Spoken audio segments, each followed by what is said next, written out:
Who is it? Just a delivery. Still working? Just checking one number. They numbered your house before you agreed to sell. Then what were they really building? David McDonald was 42, a senior forensic structural engineer who looked more like a quiet suburban dad than a man trusted with multi-million-dollar investigations. Around Willow Creek, people believed his wife, Aubree, had settled for someone painfully ordinary. He drove an aging Toyota Highlander, mowed his own lawn every Saturday, and repaired broken sprinklers instead of hiring help. What they didn't know was that David made his living uncovering lies hidden inside concrete steel and paperwork. When he walked next door to return a misdelivered package, Tyler Brooks answered the door, shirtless. Then, from somewhere upstairs, Aubree laughed and called Tyler's name. David's fingers tightened around the package as Tyler silently stepped into the doorway. If you're watching from somewhere in the world, let me know your country and your local time in the comments. I always enjoy seeing where these stories travel. And if you enjoy slow-burn mysteries built on evidence instead of coincidence, consider subscribing. Tomorrow's story might change the way you look at an ordinary man forever. David McDonald never looked back as he walked down Tyler Brooks's driveway. The cardboard package remained tucked beneath one arm, its corner pressing against his ribs. Behind him, the front door clicked shut with quiet finality. He heard no footsteps following him, no apology, no explanation, only silence. His pace never changed. The late afternoon sun stretched long shadows across Willow Creek subdivision, where identical maple trees lined clean sidewalks and children rode bicycles between neatly trimmed lawns. It was the kind of neighborhood where everyone waved, the kind where people believed they knew one another. David understood better than most that appearances were carefully engineered. His breathing remained steady all the way home. Inside the garage, he placed the unopened package on his workbench before closing the door behind him. He stood motionless for several seconds, replaying every detail in precise chronological order. Tyler had answered too quickly. No shirt, bare feet, hair still damp. The surprise on his face had lasted less than a second before confidence returned. Then Aubree's voice. Not frightened, not embarrassed, comfortable, as if she had every reason to be upstairs. David closed his eyes.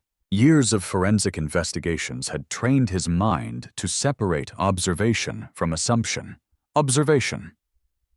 Tyler opened the door, shirtless. Observation. Aubree's voice came from the second floor. Observation. Tyler intentionally blocked the doorway.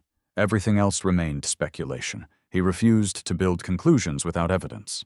At 6:23 that evening, the garage door opened. Aubree stepped inside, carrying 2 reusable grocery bags from Whole Foods. She smiled the same warm smile she wore almost every evening. "Hey," she called. "You're home early." David looked up from tightening a loose hinge on a cabinet. "I finished downtown sooner than expected." She kissed his cheek. The gesture felt natural, practiced. If there had been guilt, she concealed it perfectly. "I picked up salmon for dinner," she said. "Thought we'd grill tonight." "Sounds good. Nothing more, no accusation, no hesitation." She disappeared into the kitchen while David quietly watched tiny gray particles fall from the cuff of her white sneakers onto the hardwood floor. Drywall dust, fresh, very fine. He had spent years examining damaged buildings after hurricanes, fires, and structural collapses. Drywall dust had a distinct texture. It clung differently than ordinary dirt. Tyler had been renovating his upstairs bathroom for the past 2 weeks. David said nothing. While Aubree prepared dinner, he carried a small toolbox into the laundry room. From there, he had a clear view of the kitchen island. She removed vegetables, wine, lemons, fresh herbs. Everything looked ordinary. Then she reached into her purse. Her left hand caught his attention. Her wedding ring was gone, not hidden beneath another finger. Gone. She noticed him looking. "Oh." She laughed softly. I took it off earlier. My finger was swelling. She opened a kitchen drawer. The ring appeared almost immediately beside a measuring cup. I forgot to put it back on. David had nodded once. That happens. She smiled again. Relief flashed across her face for barely an instant before disappearing. Dinner unfolded almost exactly like every other Tuesday. The television played softly in the background. A weather report predicted thunderstorms later in the week. Neighbors walked dogs outside. The salmon was slightly overcooked. Aubree talked about a difficult client searching for waterfront property near Lake Geneva. David listened. Mostly. Between conversations, his attention drifted toward details. A faint floral perfume. Not the sandalwood fragrance Aubree had worn for nearly 3 years. This one smelled lighter, expensive. He remembered smelling it once before. Not at home. Inside Tyler's SUV, when Tyler had offered him a ride after David's Highlander had needed unexpected repairs last winter. Interesting. Not evidence, just another observation. What was your day like? Aubree asked. David took a sip of water. Inspection in Chicago. The parking downtown must have been awful. It usually is. What building? A warehouse conversion. Technically true. He omitted that the warehouse had become the center of a multi-million-dollar insurance fraud investigation. Confidentiality agreements were part of his profession. He rarely discussed work. Neighbors assumed he inspected cracked sidewalks and commercial foundations. Few people knew insurance companies. Engineering firms and federal attorneys occasionally hired him to determine whether catastrophic failures resulted from negligence or deliberate fraud. Truth often hid beneath layers of concrete. People weren't much different. After dinner, Aubree loaded the dishwasher while humming quietly. David carried empty glasses toward the sink. As he passed beside her, he noticed tiny white powder caught near the hem of her navy slacks. Drywall again. She hadn't changed clothes since returning home. I'll take the trash out, he said. Outside evening settled across the subdivision. Porch lights blinked on one by one. David wheeled the garbage bin toward the curb before casually looking across the street. 3 houses. 3 visible security cameras.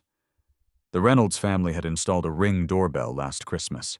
Across from Tyler's driveway, the Bennetts maintained 2 high-definition exterior cameras after several vehicle break-ins. Further down the block, Dr. Patel's home featured another camera covering nearly the entire intersection. Interesting. He continued walking naturally. No lingering, no staring. When he returned inside, Aubree sat on the couch, scrolling through listings on her tablet. She looked up. Everything okay? Fine. You seem quiet. I'm tired. She accepted the answer immediately. Later that night, after Aubree fell asleep, David quietly entered the small room above the garage that served as his home office. The shelves contained engineering journals, survey equipment, and dozens of neatly labeled archival boxes. He unlocked the bottom drawer of a steel filing cabinet. Inside sat a black leather notebook. Its pages contained years of professional habits transferred into personal discipline. Every unusual event, every important phone call, every inspection timeline, documentation had become second nature. He opened to a fresh page. Tuesday, the 4:37 p.m., delivered misrouted package to neighboring residents. Tyler Brooks answered door shirtless. Observed surprise. Aubree's voice heard from second floor. Door partially obstructed. No confrontation. He paused, then continued. 6:23 p.m. Aubree returned home. Drywall residue observed on shoes. Wedding ring absent before explanation. Unknown perfume. Additional drywall residue on clothing. No conclusions. Observations only. He underlined the final sentence. No conclusions. Observations only. Closing the notebook, David powered on his computer. A satellite image of Willow Creek appeared. He zoomed into his neighborhood. Then another map showing property boundaries. Then another displaying utility easements. Old habits. His eyes moved from lot to lot until he stopped at Tyler's driveway. Nothing unusual. Yet. Before shutting down for the night, David opened one final application. A simple neighborhood layout. Small colored dots marked homes equipped with visible exterior security cameras. He counted them carefully. 1, 2, 3, 4. Enough to cover nearly every vehicle entering Tyler Brooks's driveway from either direction. David leaned back slowly. For the first time since hearing Aubree's voice upstairs, something inside him shifted. Not anger, not heartbreak. Possibility. If the cameras had recorded anything, they wouldn't remember emotions. They would remember facts. And facts never changed. Wednesday arrived with a sky the color of brushed steel. David McDonald left his house at exactly 7:10 a.m., coffee in one hand and a leather briefcase in the other. Anyone watching from across the street would have seen the same quiet routine they had watched for years. He locked the front door, nodded politely at a passing jogger, climbed into his aging Toyota Highlander, and drove away without a hint of urgency. He never actually went to Chicago. Instead, 20 minutes later, he parked inside the visitor lot of a public library 3 miles away and waited. At 8:02 a.m., Aubree's white Lexus backed out of the driveway. David glanced at the dashboard clock. Noted. She had told him she planned to meet a client at a coffee shop in downtown Naperville before showing 2 condominiums. He waited another 4 minutes before starting his engine. Years of forensic work had taught him another lesson. Following too closely created evidence for the other side. Keeping distance created evidence for himself. Traffic flowed smoothly along Route 59. David remained 3 or 4 vehicles behind Aubree most of the drive. She passed downtown. She passed the coffee shop she had mentioned. She continued west. Then she turned into Willow Creek again. Not toward home. Toward Tyler Brooks's driveway. David drove past without slowing. In his rearview mirror, he watched Aubree park beside Tyler's black GMC Sierra. No embrace, no hurried kiss, no attempt to hide. She simply stepped out, carrying a long cardboard tube. Blueprints.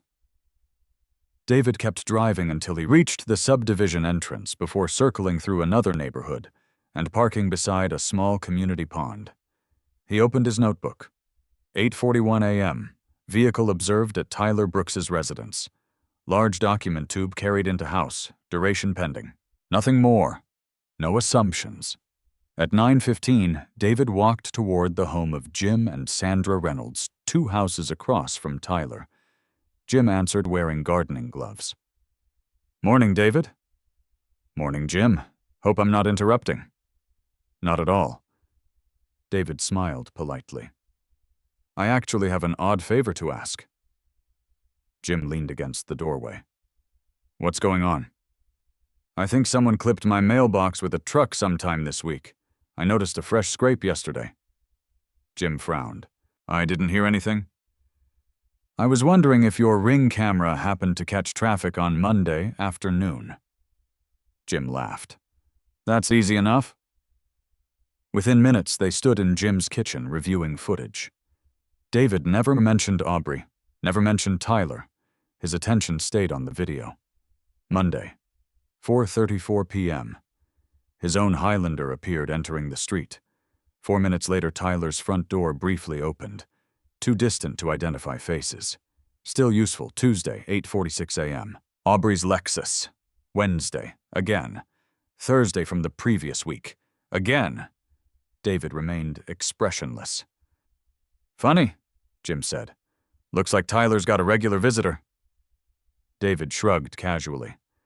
"Probably remodeling work." "Maybe." Jim continued scrolling. "There she is again." Another morning, another arrival, another departure less than 40 minutes later. David thanked him sincerely. "I appreciate it." "Anytime." Back inside his vehicle, David transferred every available timestamp into his notebook. No emotional language, no speculation, just dates. Times, vehicles, patterns. By noon, he had visited 2 additional neighbors.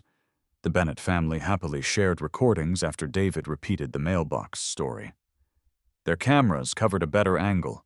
One clip immediately caught his attention.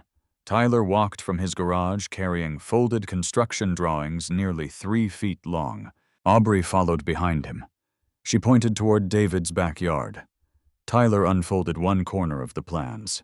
Both studied them for almost 30 seconds. Then Tyler rolled them closed. No touching, no flirting, no behavior resembling an affair. Only discussion.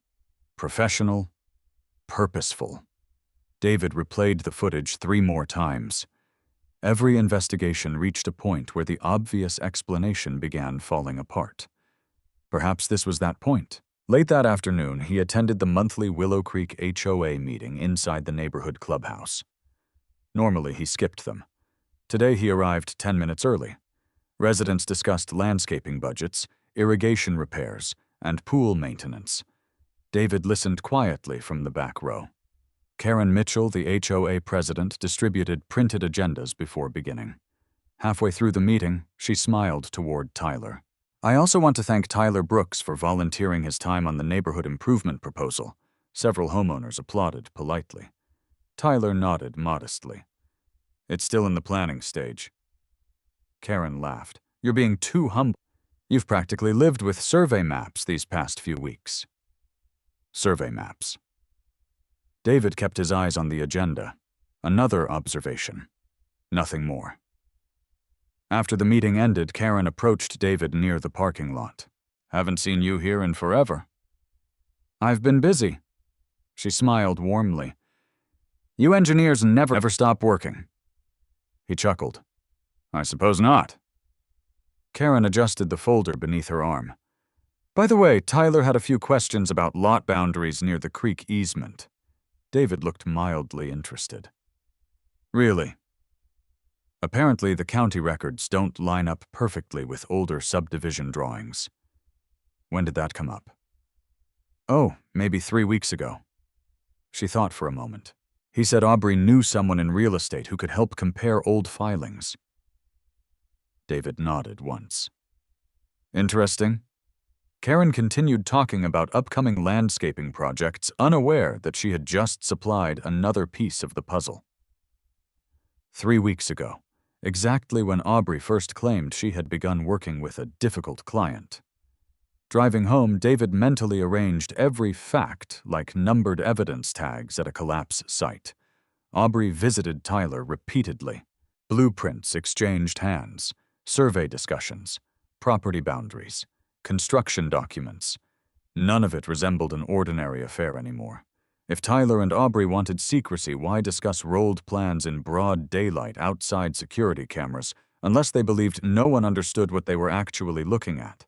That evening, David climbed into the attic above his garage. Dust-coated old storage boxes filled with previous home inspection records. Near the back sat a plastic tube containing the original property survey from when he purchased the house 12 years earlier. He carefully unrolled it across his workbench. Lot dimensions, utility easements, drainage paths, retaining wall setbacks. Everything exactly as he remembered. He compared it with a digital county map downloaded earlier that afternoon. His eyes narrowed. The rear property line appeared different, not dramatically, only 18 inches, small enough that almost nobody would notice, large enough to change ownership of several hundred square feet. David reached for a scale ruler, measured twice. Then again. The discrepancy remained. He opened another county map archived 5 years earlier. The older version matched his original survey. The newest version did not. Someone had changed something. Very carefully. Very recently. His phone buzzed. A text from Aubree. "Running late? Client dinner. Don't wait for me." David stared at the message before placing the phone face down. His attention returned to the survey spread across his desk. The altered boundary pointed directly toward the expensive retaining wall Tyler had finished building only a month earlier. David slowly traced the new line with the tip of a pencil. Then another realization settled into place. The retaining wall wasn't built on Tyler's property. If these measurements were accurate, part of it stood on his.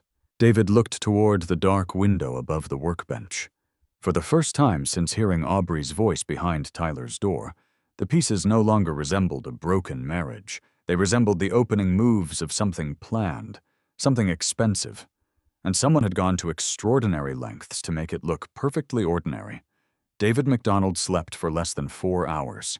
Not because anxiety kept him awake, because questions did. Every unanswered question behaved like an unfinished calculation. His mind refused to ignore variables that no longer fit together. At 6:15 Thursday morning, he carried a mug of black coffee into the garage and spread 3 documents across his workbench. The original survey from 12 years ago, a certified county map downloaded the previous afternoon, an archived digital survey he had retrieved from an engineering database. 3 documents. 2 matched perfectly. 1 did not. The difference measured only 18 inches along the rear property line. Small enough for most homeowners to dismiss. Large enough to shift ownership of nearly 300 square feet. David measured every angle again. Same result. Engineering was merciless. Concrete either measured correctly or it didn't. Steel either failed within tolerance or outside it. There was no room for opinions, only numbers. He rolled the surveys into protective tubes before leaving for the DuPage County Recorder's office. The government building stood just north of downtown Wheaton, a quiet limestone structure where thousands of property records slept inside climate-controlled archives. David signed the visitor log.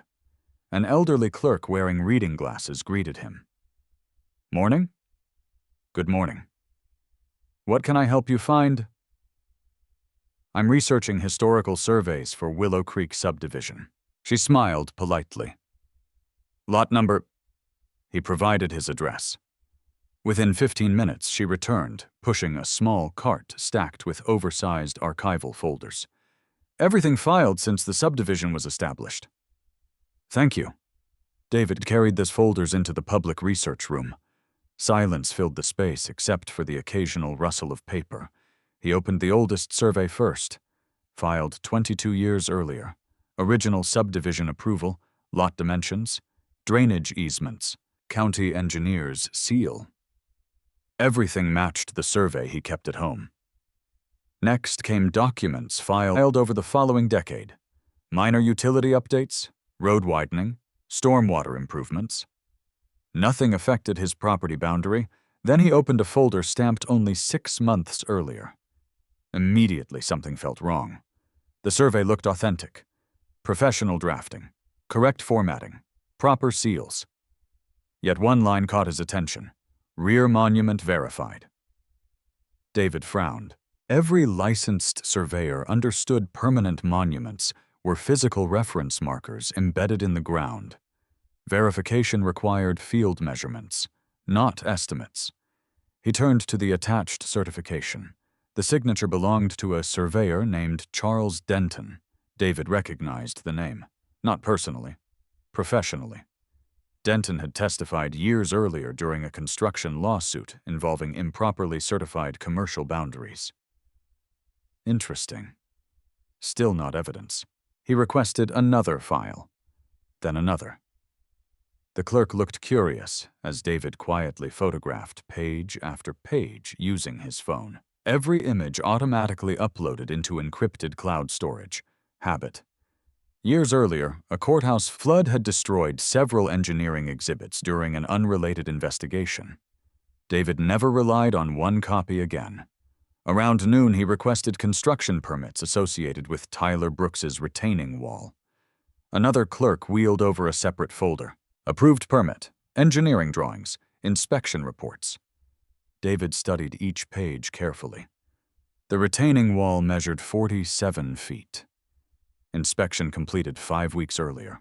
Approved, signed, stamped.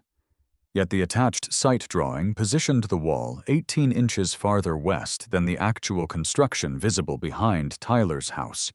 Exactly 18 inches. His pencil stopped moving. Coincidence became increasingly difficult to justify. He requested inspection photographs. The clerk frowned. "We should have those." She searched again. Nothing. "That's strange." David looked up. "They're missing. Looks like they were removed from the digital archive. Can photographs be deleted?" "Normally, no." She hesitated. "Unless someone with administrative access archived them elsewhere." David thanked her without pressing further. He had learned another rule during forensic investigations. People volunteered more information after silence than after interrogation. Back in the parking garage, he reviewed every photograph he had taken. Each document fit another piece into an emerging picture. Someone had altered survey records. Someone had approved construction based on altered records. Someone had removed supporting inspection photographs. The pattern no longer appeared accidental.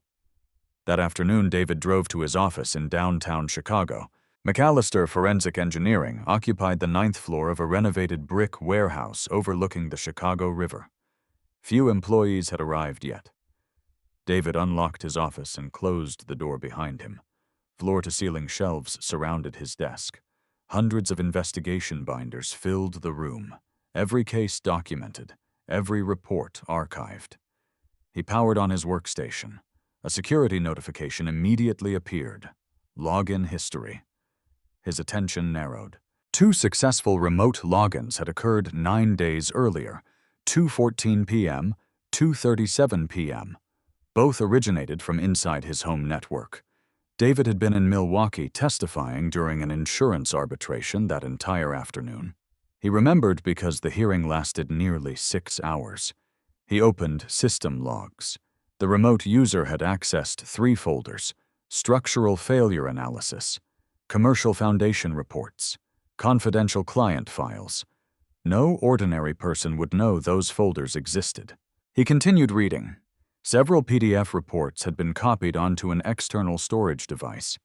Serial number recorded. David opened another inventory file. External device 4C1118, assigned to him, stored inside the locked cabinet beneath his office bookshelf. He unlocked the cabinet. The drive remained exactly where it belonged, untouched, which meant someone had copied files using another device. He checked camera logs from inside the office. Nothing unusual. Then he remembered. Those remote logins originated from home, not work. Someone had accessed his desktop remotely while sitting inside his house. He leaned back. Only 2 people possessed unrestricted access to the home office: David, Aubree. He closed his eyes briefly. Emotion threatened to interfere. He refused to allow it. Instead, he opened backup logs. Fortunately, every confidential report automatically synchronized with secure servers maintained by the company. Nothing had actually been stolen, only copied. A difference that would become important later. At 5:30, David returned home. Aubree stood in the kitchen arranging flowers inside a glass vase. "They're beautiful," David said. She smiled. "The grocery store had peonies." He noticed another trace of white dust near the cuff of her jeans. Again. "Long day?" she asked. "Research." "What kinda? Old property surveys." She froze for less than half a second before continuing to arrange flowers. "Oh, I found something interesting." She kept her eyes on the vase. "Like what?" "Nothing important yet." Her shoulders relaxed, almost imperceptibly. Dinner passed quietly. Afterward, Aubree excused herself to answer a phone call on the back patio. David remained inside washing dishes. Through the kitchen window, he watched her pacing slowly. She spoke softly. Too softly to hear words. But one gesture caught his attention. She repeatedly glanced toward Tyler's backyard. Not toward the street. Toward Tyler's property. When she returned inside, she smiled naturally. "Just a client?" David nodded. "I figured." Later that evening, after Aubree went upstairs, David entered his office again. He opened the cabinet containing confidential engineering reports. Every folder appeared untouched. Yet something bothered him. He began comparing file sizes against archived backups. One report differed, only by a few kilobytes. He restored the original backup beside the current version. Page by page, paragraph by paragraph. Everything matched until Appendix C. One technical drawing had been replaced. Not deleted, replaced. The altered drawing subtly shifted foundation measurements beneath a commercial retaining structure. Almost nobody would notice. An experienced forensic engineer would. David stared at the screen. Someone had not only copied confidential reports, someone had modified one. Inside his own office, inside his own home. He printed both versions and placed them side by side beneath a desk lamp. The differences were almost invisible. Almost. Then another realization settled over him. Whoever accessed his computer wasn't searching randomly. They knew exactly which engineering reports mattered, which meant this had started long before he heard Aubree laughing inside Tyler Brooks' house. And if someone had been quietly harvesting confidential engineering data for weeks, the altered property line behind his backyard was only the beginning. Friday began with numbers. David McDonald trusted numbers because they had no loyalty. They could not be persuaded, intimidated, or flattered. They either aligned with reality or exposed the person trying to hide it. At 6:40 a.m., while Aubree was still asleep upstairs, he sat alone at the dining room table with a legal pad, his laptop, and 12 months of household bank statements. He had managed the family's long-term investments for years, but Aubree preferred handling day-to-day expenses through a separate joint account. It had never seemed unusual. Their incomes comfortably covered the mortgage insurance retirement contributions and ordinary living costs. Now he looked at every transaction as if it belonged to a stranger. Coffee, gas, restaurants, clothing, nothing remarkable. Until the previous 4 months. A pattern slowly emerged. Small deposits, never more than $4,900, never less than $2,500. Always arriving from different business entities. Midwest Property Consulting, Harborland Solutions, Elm Ridge Holdings. The name sounded legitimate. Too legitimate. David searched each company through the Illinois Secretary of State's Public Business Registry. The first company listed a registered office in downtown Chicago. The second used the exact same address. The third occupied Suite 410 in the same building. 3 different companies, 1 address. He continued digging. The registered agent was identical for all 3. A law firm that specialized in corporate formation. Not illegal, not uncommon, but certainly interesting. He copied every filing into a digital folder labeled Timeline. By mid-morning, another coincidence appeared. Every deposit into Aubree's account occurred within 48 hours of a documented meeting with Tyler Brooks. Again, coincidence was becoming expensive. David printed a calendar. One column showed Aubree's unexplained visits. Another showed the deposits. The alignment was almost perfect. He leaned back in his chair. Money always left footprints. The question was whether anyone had bothered to erase them. His phone buzzed. Rebecca Collins. David answered immediately. "Good morning." "Morning, David," Rebecca said. "You mentioned yesterday that someone may have altered survey records." "I've confirmed discrepancies." "Anything else?" "I believe confidential engineering files were copied from my home office." Rebecca remained silent for several seconds. "When can you come in?" "Today. Bring everything. Every photograph, every document, every timestamp. Don't organize it for me. Bring all of it." "I'll be there at 1. "And David." "Yes. Do not confront your wife." "I wasn't planning to." "Good." She paused. "People making mistakes often become impatient when their plan is working. Let them keep believing that." David ended the call. That sentence stayed with him. Let them keep believing. At noon, he drove into downtown Chicago. Rebecca Collins's office overlooked the Chicago River from the 23rd floor of a modern glass tower. Her reputation had been built on construction litigation involving engineering fraud, contract disputes, and commercial negligence. She greeted David with a firm handshake. "I've heard your testimony in court before. So have I. Which means you already know something." David nodded. "Evidence first." "Exactly." For nearly 2 hours, they reviewed every document. Rebecca rarely interrupted. She placed colored tabs between pages: yellow, blue, red. Occasionally, she wrote short notes in the margins. Finally, she closed the last folder. "What do you think?" David asked. "I think you're investigating two different problems." He waited. "The first problem is your marriage." She tapped the bank statements. "The second problem is much larger." She pointed toward the altered surveys. "Someone appears to be manufacturing property rights." David remained silent. Rebecca continued. "If I were trying to acquire several neighboring lots below market value, creating uncertainty over property boundaries would be one way to pressure homeowners." David considered the possibility. "Especially if expensive retaining walls suddenly crossed legal lines." "Exactly." Rebecca slid another document across the desk. "The money concerns me more." David studied the page. A chart connecting shell companies, corporate registrations, shared mailing addresses. "The registered agent represents dozens of real estate investment groups." Rebecca folded her hands. "I've seen this structure before." "Where?" "In redevelopment projects." David looked up. "You think a developer is involved?" "I don't know yet." Rebecca chose her words carefully. "But shell companies rarely move money without someone benefiting." She circled one transfer highlighted in yellow. "Have you noticed the memo line on this deposit?" David leaned closer. "Reference WC-17 acquisition. WC Willow Creek acquisition."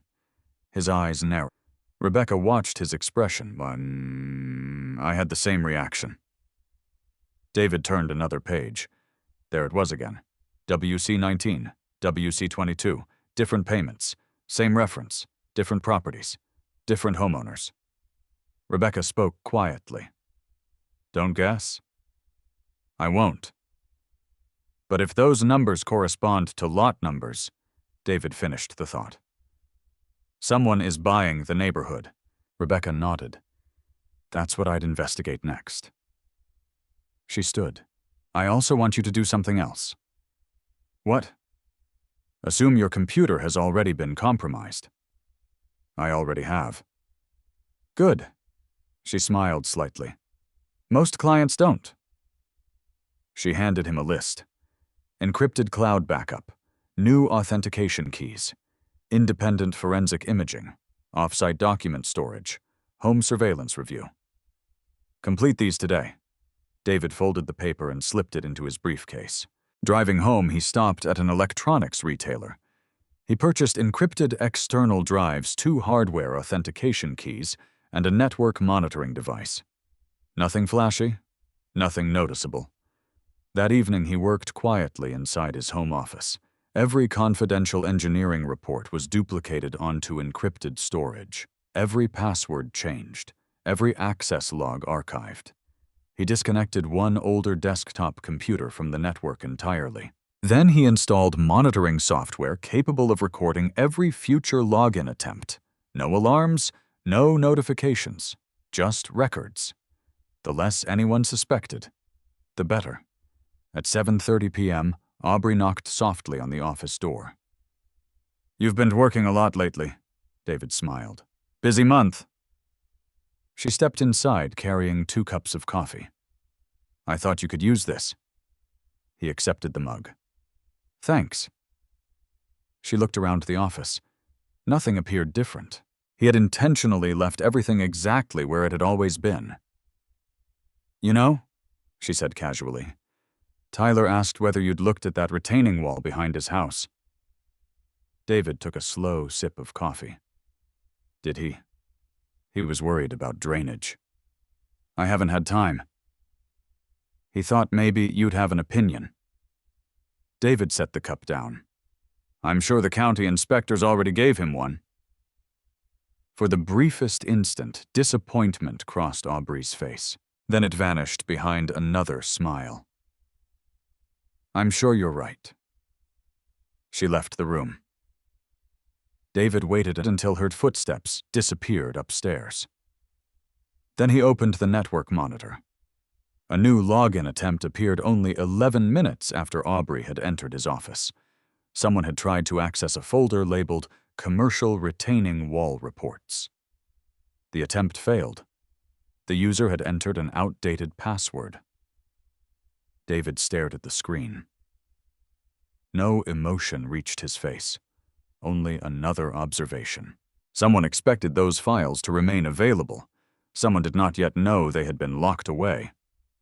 He quietly saved the log, added the timestamp to his notebook, and closed his laptop. Outside the office window, Tyler's second-floor lights turned on. Across the narrow strip of backyard separating the two houses, silhouettes moved behind the curtains. David could not hear voices. He didn't need to. For the first time since this investigation began, the financial records, the altered surveys, the copied engineering files, and Aubree's repeated visits all pointed toward the same destination. Someone wasn't trying to steal his marriage. Someone was trying to use his expertise to build a fraud worth millions. And whoever stood behind it had just made their first mistake. Saturday morning arrived with the comforting rhythm of ordinary life. At precisely 8:00 a.m., David McDonald wheeled his lawnmower out of the garage just as he had nearly every weekend for the past decade. The low hum of the engine blended with bird song and the distant laughter of children riding bicycles through Willow Creek. From the sidewalk, nothing had changed. Tyler Brooks stood across the fence watering newly planted shrubs beside the retaining wall. He waved. "Morning, David." David shut off the mower before answering. "Morning. Looks like we're finally getting decent weather."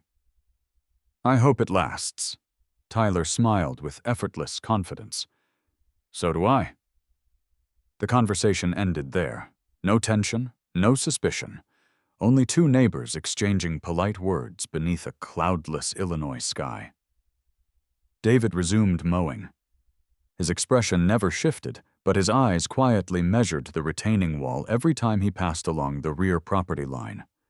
The concrete blocks looked professionally installed. The drainage outlets were evenly spaced. Expansion joints appeared correct. Everything about the workmanship suggested experience. Only the location troubled him. 18 inches. That number refused to leave his mind. After finishing the lawn, David carried a tape measure toward the backyard, under the harmless excuse of adjusting a sprinkler head. He knelt beside the property marker installed years earlier. The brass survey cap remained exactly where it had always been. He brushed away loose dirt with a gloved hand. Still intact, still undisturbed. He measured from this monument to the retaining wall. Again. The numbers matched his original survey, not the county's newest filing. Someone had altered paperwork, not reality. He smiled faintly. Concrete could be moved. Paper could be forged. Survey monuments were much harder to fake. Inside the house, Aubree called from the kitchen. "Breakfast is ready?" David wiped dirt from his gloves before walking inside. Fresh pancakes, bacon, coffee. A scene that would have appeared perfectly normal to anyone looking through the dining room window. Aubree poured syrup onto her plate. "You've been spending a lot of time outside." "Needed to check the irrigation." She nodded. "The backyard still drains okay after rain." "It does." She hesitated. "I heard Tyler mention standing water near the fence." David buttered another pancake. "I haven't noticed any." She watched him carefully. "Maybe you should take another look." I probably will." He changed the subject. "Any open houses today?" "A couple." "What neighborhoods?" "Plainfield." The answer arrived too quickly. David remembered seeing her appointment calendar 2 nights earlier while she searched for a recipe online. Today's showings were scheduled in Oak Brook. Observation: nothing more. After breakfast, Aubree left shortly before 10. David waited exactly 15 minutes before locking the house. Instead of following her, he drove downtown to Rebecca Collins's office. Rebecca already had several folders spread across her conference table. "I've done some homework." David sat opposite her. "What did you find?" She slid forward a printed corporate ownership chart. "The shell companies." David studied the diagram. Midwest Property Consulting, Harborland Solutions, Elm Ridge Holdings, all connected through layers of limited liability companies. Near the top of the page, one name appeared repeatedly: Donovan Urban Development. Rebecca tapped the page. "Officially, Michael Donovan has no ownership. But every management company ultimately reports to one investment partnership." She circled it. Crescent Ridge Capital. David recognized the name immediately. "They're buying commercial property across DuPage County." "They're trying." Rebecca leaned back. "Last year they quietly acquired 17 parcels surrounding an old industrial corridor." "What happened?" "A redevelopment project worth nearly $400 million. David remained silent. Rebecca continued. "If someone wanted to assemble neighboring residential lots before announcing another development, they'd want homeowners to sell cheaply." "Exactly." She handed him another folder. "Look at these." Inside were copies of civil lawsuits from neighboring counties, boundary disputes, questionable surveys, retaining wall conflicts. Every case ended with homeowners selling after expensive legal battles. The buyers' companies connected to Crescent Ridge Capital. David slowly closed the folder. "This isn't isolated." "No." Rebecca folded her hands. "And that's why I don't want you confronting Aubree." David looked toward the window overlooking the river. "If she's involved, she may only know part of the operation." Rebecca's voice remained calm. "If you confront her now, whoever sits above her disappears." David understood. Engineering failures rarely originated where structures collapsed. The visible damage was only the final symptom.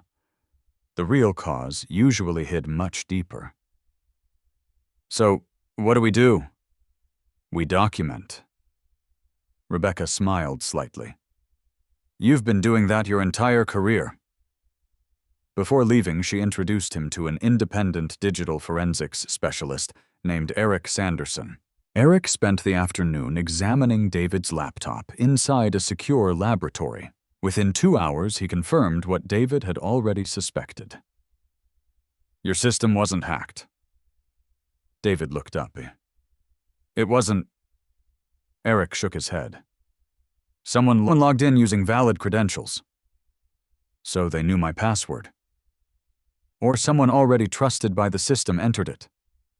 Eric opened another report. "They also connected a portable storage device." "The serial number?" Eric nodded.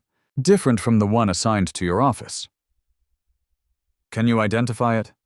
"Not directly." "But," Eric enlarged another screen. "The external device was first connected exactly 23 days ago." David checked his notebook. 23 days. The same afternoon, Aubree claimed she had attended a charity luncheon. Instead, neighborhood cameras showed her visiting Tyler's house. Another piece aligned.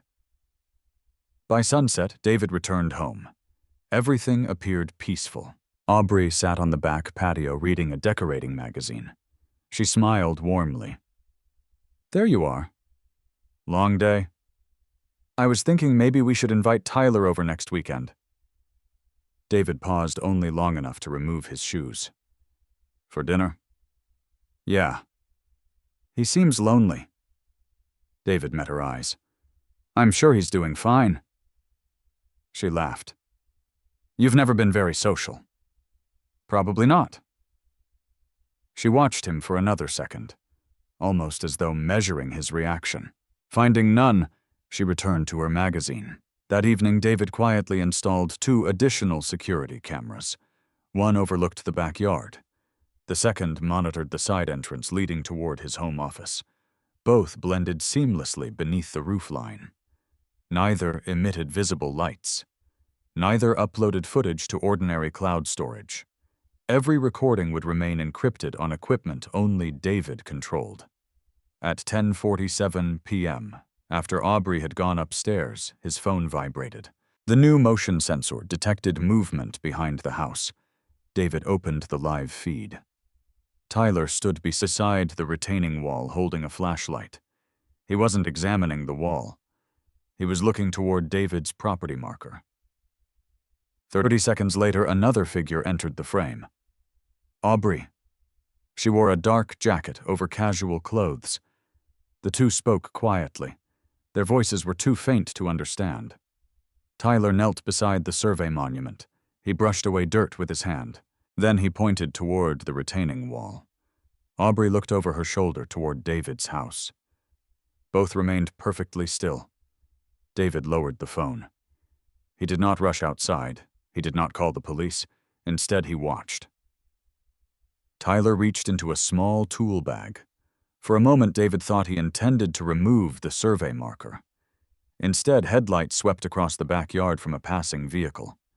Tyler immediately stood. He slipped the tool back into the bag. Both figures walked calmly toward Tyler's patio, as though nothing unusual had happened. The recording ended. David saved 3 separate copies. One on encrypted storage, one in cloud backup, one automatically forwarded to Rebecca Collins. He added another entry to his notebook. 10:47 p.m. Subjects observed examining rear survey monument. Possible attempt interrupted. No contact initiated. No conclusions drawn. He closed the note and looked once more toward the dark backyard. Someone had just confirmed something far more valuable than any document. The property marker mattered enough for Tyler and Aubree to visit it after dark, which meant the original monument threatened whatever story they intended everyone else to believe, and if they were already willing to risk being seen at night. David suspected they were beginning to feel the pressure of time. That made them dangerous, but it also meant they were getting closer to making a mistake they could never erase. Monday arrived with rain. A slow, steady drizzle covered Willow Creek in a gray veil that softened the edges of every house. Water collected along the curbs, and the neighborhood looked quieter than usual. David McDonald left for work at his normal time, carrying the same leather briefcase and wearing the same navy raincoat he had owned for years. Routine mattered. Routine made people comfortable. Routine encouraged them to stop paying attention. By 8:30 a.m., David was sitting inside Rebecca Collins' conference room. The security footage from Saturday night played silently on the large monitor mounted on the wall. Rebecca watched it twice before speaking. They were interested in that survey monument. David nodded. They never touched it. No. But Tyler reached for a tool. Rebecca paused the video on the frame showing the flashlight beam resting on the brass survey marker. If they had intended to remove it, passing headlights interrupted them. David folded his hands. What happens if that marker disappears? Rebecca answered without hesitation. The case becomes much more complicated. She looked directly at him. Which is exactly why we need independent verification immediately. Within the hour, she had arranged for a licensed surveyor with no connection to DuPage County or the HOA to inspect David's property. The survey would be performed discreetly. No advance notice, no public filing until Rebecca approved it. David appreciated the approach. Evidence was most valuable before anyone knew it existed. As he drove back toward Naperville, his phone vibrated. A text from Aubree. Lunch today, haven't seen much of you lately. He replied only a minute later. Sorry. Meetings all afternoon? Maybe tonight. Her response came almost instantly. Okay, love you. David placed the phone face down on the passenger seat. The words no longer carried certainty. They had become another observation. Nothing more. That afternoon, while reviewing reports in his office, another notification appeared from the monitoring software installed on his home network. Remote login attempt. Failed. 2 minutes later, another.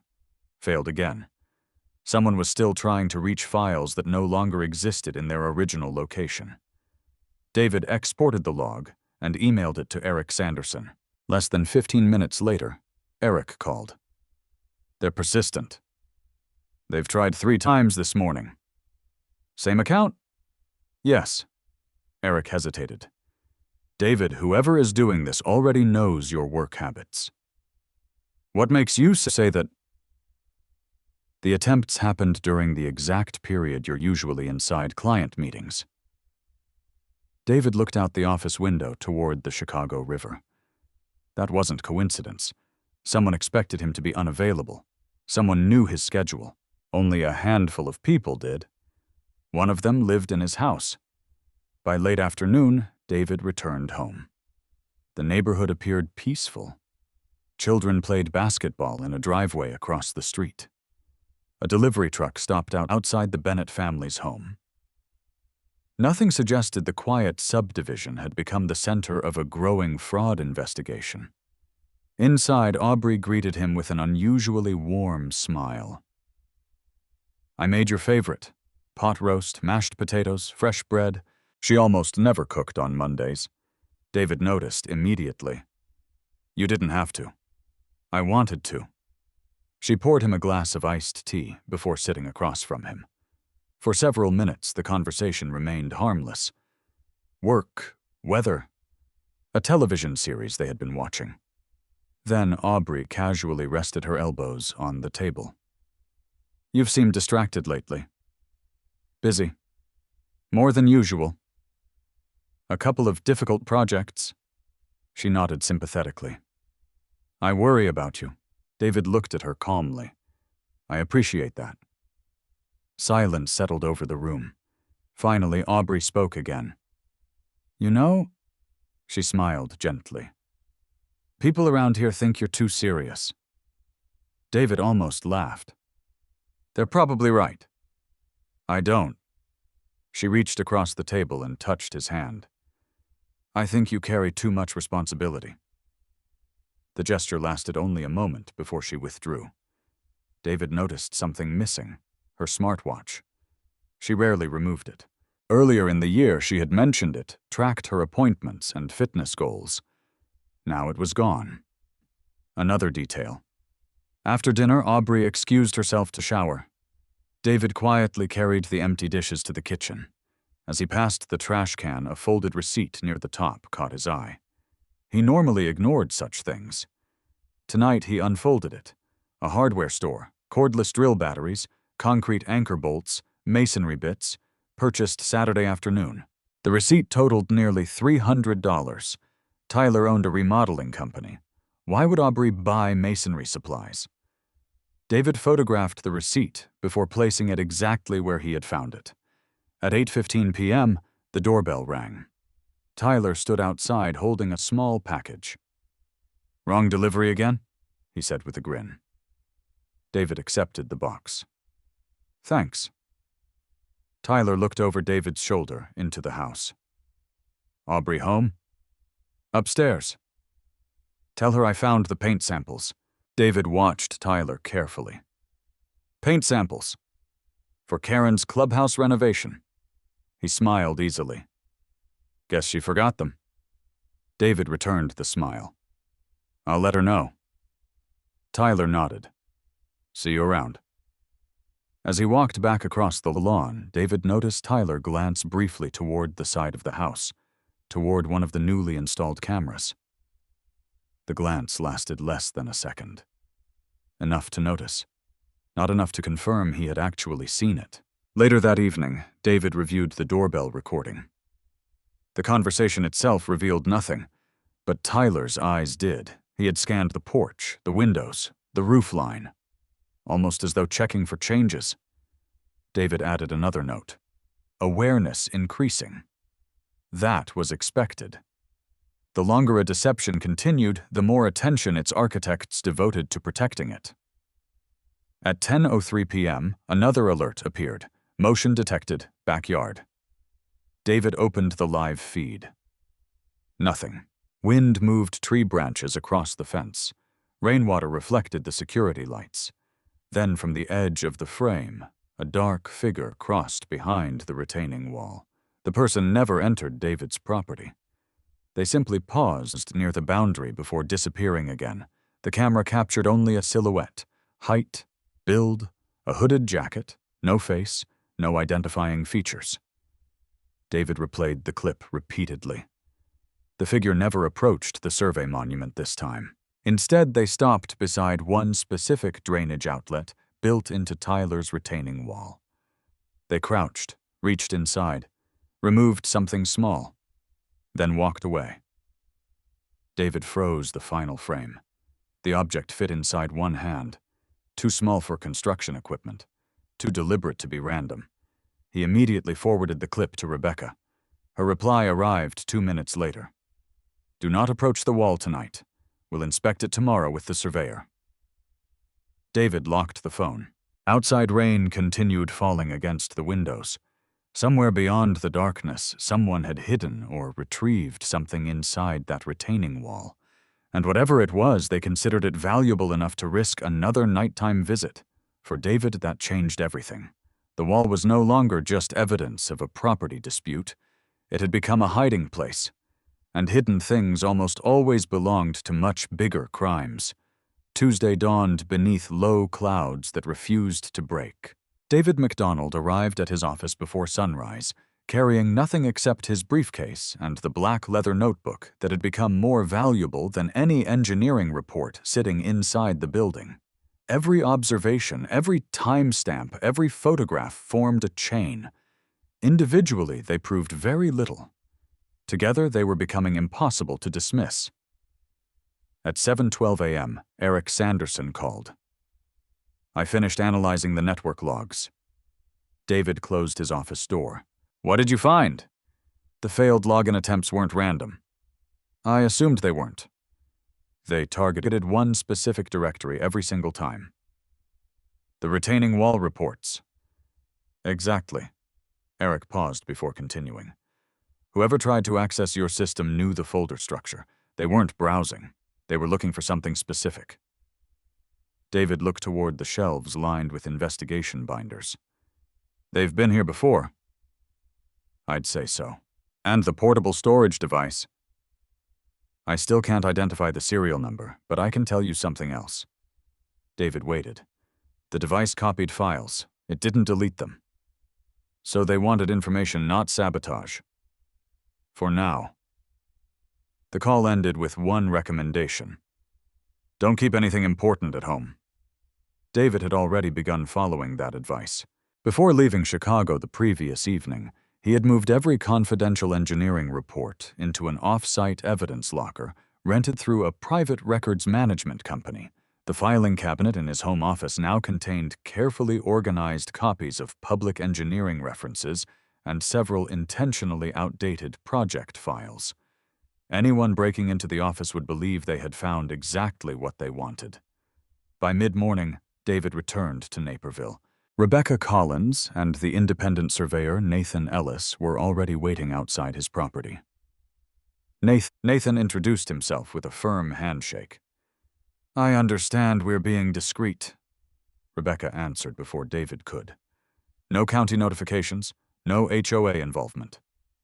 Nathan nodded. "Works for me." He unloaded professional surveying equipment from a white pickup truck with no company logos. Within minutes, laser levels and GPS receivers stood quietly across David's backyard. The work attracted attention almost immediately.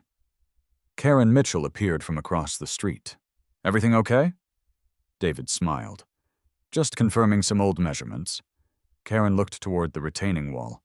"I thought the county already did that." Rebecca stepped forward politely. Mr. McDonald requested an independent review. Karen accepted the explanation without further questions, though curiosity lingered on her face. Tyler never came outside. His black GMC Sierra remained in the driveway. Curtains shifted once in an upstairs window. Nothing more. Nathan spent nearly 2 hours measuring every monument, easement, elevation change, and setback. He rarely spoke while working. When he finally removed his hard hat, he walked directly toward David. "The original monument is correct." David remained calm. "And the retaining wall?" Nathan glanced toward Tyler's backyard. "It crosses the legal boundary." "How far?" 18.4 inches. "Exactly." Nathan folded the survey tripod. "Not an estimate." "You're certain?" "I'll certify it under oath." Rebecca quietly exchanged a glance with David. One question had finally become fact. The retaining wall occupied land that legally belonged to David. Before packing his equipment, Nathan paused beside one of the drainage outlets built into the wall. He frowned. "That's odd." David stepped closer. "What is—" Nathan reached into the concrete opening with a gloved hand. Something inside prevented his fingers from reaching the back. "This drain should be open." He shined a flashlight inside. "There's a container lodged in there." Rebecca immediately raised a hand. "Don't touch it." Nathan withdrew his flashlight. "I wasn't planning to." David studied the narrow opening. The object hidden inside appeared black, plastic, purposefully placed, exactly where the nighttime figure had crouched during the rain. Rebecca looked toward David. "We're done here." They packed the equipment and left without mentioning the obstruction to anyone else. Half an hour later, the three met inside Rebecca's office. She closed the blinds before speaking. "I'm requesting a preservation order." David understood. "If someone removes it tonight, they'll know we discovered it." Nathan leaned forward. "What if it contains construction debris?" Rebecca shook her head. "Then we'll find that out legally." David added quietly. "And if it contains something else?" Rebecca finished the sentence. "We want law enforcement present." That afternoon unfolded almost too quietly. David returned home shortly before 5. Aubree stood in the kitchen slicing vegetables. "How was your day?" "Productive." "I saw survey equipment outside." David placed his keys on the counter. "I wanted updated measurements." She smiled casually. "Everything okay?" "So far." She resumed chopping peppers. "You've always been thorough."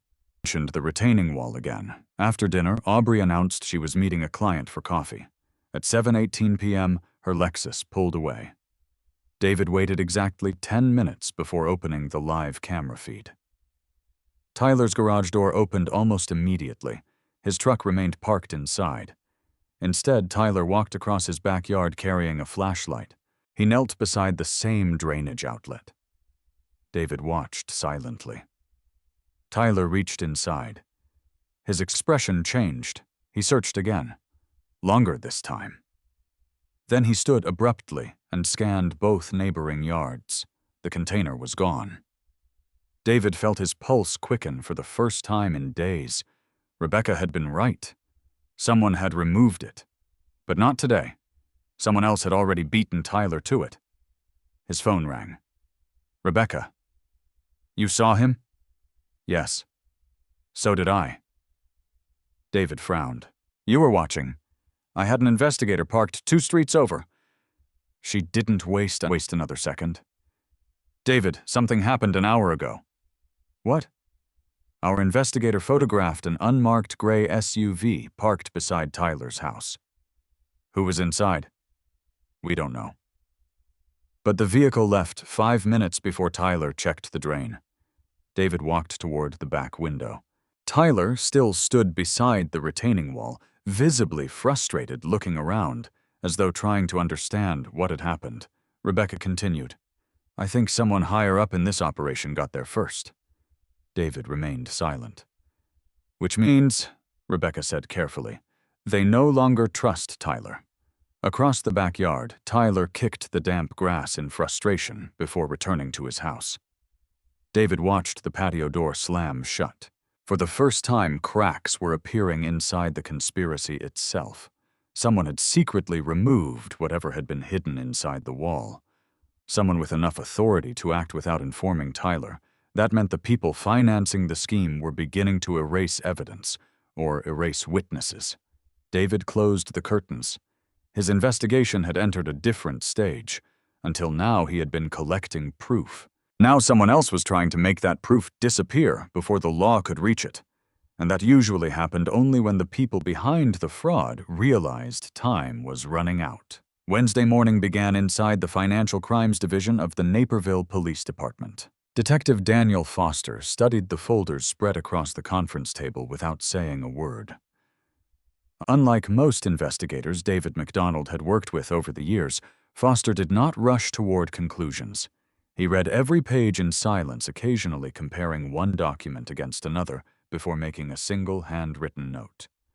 Rebecca Collins sat beside David. Neither interrupted. The room remained quiet until Foster finally closed the last folder. "You've done my job easier," he said. David answered calmly. "I've only documented what I observed." "I noticed." Foster tapped the notebook. "You never describe motives." "I can't prove motives." "But you can prove actions." David nodded once. Foster slid a county map into the center of the table. "I requested ownership records for every lot surrounding Willow Creek." Colored markers covered the subdivision: red, blue, yellow. David immediately noticed a pattern. Nearly every home bordering the creek had changed ownership within the last 18 months. Most sales occurred quietly. None attracted public attention. Foster circled 6 properties. "Different buyers." Rebecca looked closer. "But similar purchase prices." "Exactly." He opened another folder. "Different LLCs purchased each property." David recognized several names: Harborland Solutions, Midwest Property Consulting, Elm Ridge Holdings. "The same companies depositing money into Aubree's account," Foster continued. "They appear unrelated." "But they aren't." He placed corporate registration documents beside each property transfer. Every company ultimately traced back to one investment partnership, Crescent Ridge Capital. Rebecca leaned back. "So Michael Donovan never purchases property directly." Foster smiled faintly. "He doesn't have to." David remained focused on the documents. "What happens after acquisition?" Foster handed him another page. "Demolition permits." Every purchased home had been demolished within 4 months. No remodeling, no resale, complete removal. Then the land sat vacant, waiting. David understood immediately. "They're assembling larger parcels." "Exactly." Foster folded his hands. "One house isn't valuable. 20 connected houses are." The room fell silent. The investigation had finally moved beyond suspicion. A clear business strategy now emerged. Artificial disputes, depressed property values, quiet acquisitions, future redevelopment. Rebecca turned another page. "This neighborhood isn't the first." "No." Foster pointed toward a statewide map. "We've identified 4 nearly identical projects. Each location followed the same sequence: boundary conflicts, construction disagreements, civil lawsuits, unexpected sales, corporate purchases, demolition." David stared at the timeline. The pattern looked almost mechanical, like engineering, one step always leading to the next. Foster noticed his expression. "What are you thinking?" "They planned this years in advance," Rebecca agreed. "Fraud at this scale requires patience." Foster nodded. "And someone with technical knowledge." David quietly replied, "Engineering reports." "Exactly." Foster looked directly at him. "That's why your files matter." David understood.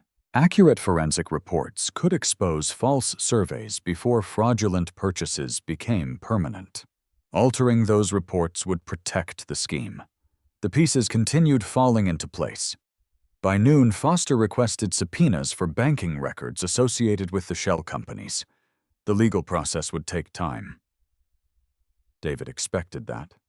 Justice rarely moved quickly. It moved carefully. After leaving the police department, David drove toward his office.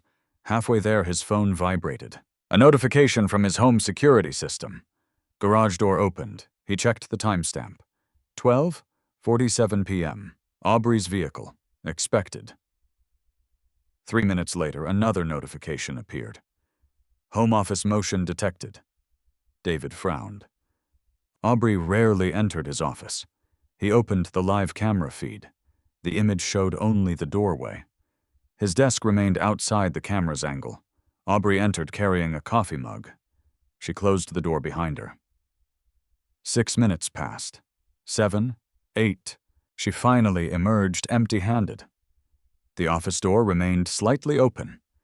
David saved the recording without replaying it. Emotion tempted him toward immediate assumptions. Instead, he drove home. When he entered the house at 2:10 p.m., everything appeared normal. The kitchen had been cleaned, laundry folded, fresh flowers arranged on the island. Aubree looked up from her laptop. "I didn't expect you back." Meeting ended early. She smiled. "I made coffee." "Thanks." David walked into his office. Nothing looked disturbed. The filing cabinet remained closed. Books sat exactly where they belonged. His computer monitor remained dark. He sat down quietly, then opened the lowest desk drawer. Inside lay a yellow legal envelope. Earlier that morning, it had rested with the opening facing left. Now it faced right, barely noticeable, except David had intentionally photographed the drawer before leaving. Another observation. He opened the envelope. Public engineering reports remained inside. Nothing missing. He turned toward the computer. The monitoring software displayed another failed login attempt. 12:52 p.m. Same target directory. Commercial retaining wall reports. Same outdated password. Whoever entered the office believed the reports still existed there. They did not. David exported the log. Again. Another timestamp. Another unsuccessful attempt. Rebecca answered his call immediately. "They're getting impatient." "I think so." "Did she find anything?" "No." "Good." Rebecca paused. "Continue exactly as you have." That evening, David attended another neighborhood gathering at the clubhouse, a charity planning meeting. 30 residents filled the room. Karen Mitchell organized volunteer assignments. Tyler Brooks stood near the refreshments table, laughing comfortably with several homeowners. He looked relaxed, confident, exactly as before. Only one detail differed. He checked his phone constantly, every few minutes, waiting for someone. David watched quietly from across the room. Tyler eventually stepped outside onto the clubhouse patio. A black, luxury SUV rolled slowly into the parking lot. Dark windows, no front license plate. The driver never exited. Tyler approached the passenger side window. The conversation lasted less than 30 seconds. No handshake, no smile. The SUV immediately drove away. Tyler remained standing alone. His posture had changed. His shoulders appeared tense. He rubbed the back of his neck before returning inside. David had seen similar body language dozens of times while interviewing contractors after structural failures. People looked exactly like that after difficult conversations with superiors. He made no note until he returned home. 9:41 p.m. Tyler met unidentified occupant of black SUV. Conversation approximately 30 seconds. Visible increase in stress afterward. Unknown significance. No conclusions. Just after 10 o'clock, Detective Foster called. "We received preliminary banking records." "Anything useful?" "More than useful." David listened carefully. "One payment to Aubree references parcel WC17. "The same notation Rebecca found?" "Yes," Foster continued. We've identified parcel WC17. David waited. It's your property. Silence filled the room. Foster spoke again. They assigned an acquisition number to your house before you ever agreed to sell. David slowly closed his notebook. His home had never been viewed as a family residence. Inside someone else's spreadsheet, it had become inventory. One more parcel waiting to complete a larger plan. Outside, the neighborhood looked peaceful beneath the porch lights. Inside David's notebook, however, every observation now pointed toward a single conclusion. The conspiracy had never begun with Aubree. It had never begun with Tyler. Both of them were only pieces inside a blueprint created by someone who had already decided long ago that David McDonald's home would eventually belong to someone else. And now the investigation finally had enough evidence to begin climbing toward the people who had drawn that blueprint in the first place. Thursday morning began with a knock on David McDonald's front door. It was 7:18 a.m. David had just finished locking the front gate after taking the trash bins back from the curb when he noticed a marked DuPage County Sheriff's vehicle parked in front of his house. Two deputies stepped onto the walkway. Their expressions remained professional. Neither appeared confrontational. David walked towards them calmly. "Good morning, Mr. McDonald." "Yes." The older deputy removed a folder from beneath his arm. "We've been asked to serve you with notice of a petition for a temporary order of protection." David accepted the envelope without changing expression. "I understand. The hearing is tomorrow morning. I'll be there." The deputy hesitated. "The petition requests that you avoid any direct contact with your wife outside matters involving the residence." David nodded once. "Thank you." The deputies returned to their vehicle without another word. David remained on the porch until they disappeared around the corner. Only then did he open the envelope. The allegations were concise: repeated intimidation, aggressive verbal confrontations, controlling behavior, emotional instability. He read each sentence twice. None contained a specific date. None identified a witness beyond Aubree and Tyler Brooks. Most importantly, several statements described incidents that had never occurred. David closed the folder. His pulse remained steady. He had testified in enough courtrooms to recognize the strategy: create urgency, force an emotional reaction, then present that reaction as proof. Instead, he walked back inside, brewed another cup of coffee, and called Rebecca Collins. "I've been served." "I expected that." "You did?" Rebecca sounded almost relieved. "Yes. The timing is too convenient." David sat at the kitchen table. "What do you need from me?" "Nothing except exactly what you've already been doing." She paused. "Bring the petition to my office in an hour." By 9:00 a.m., Rebecca had the entire filing spread across her conference table.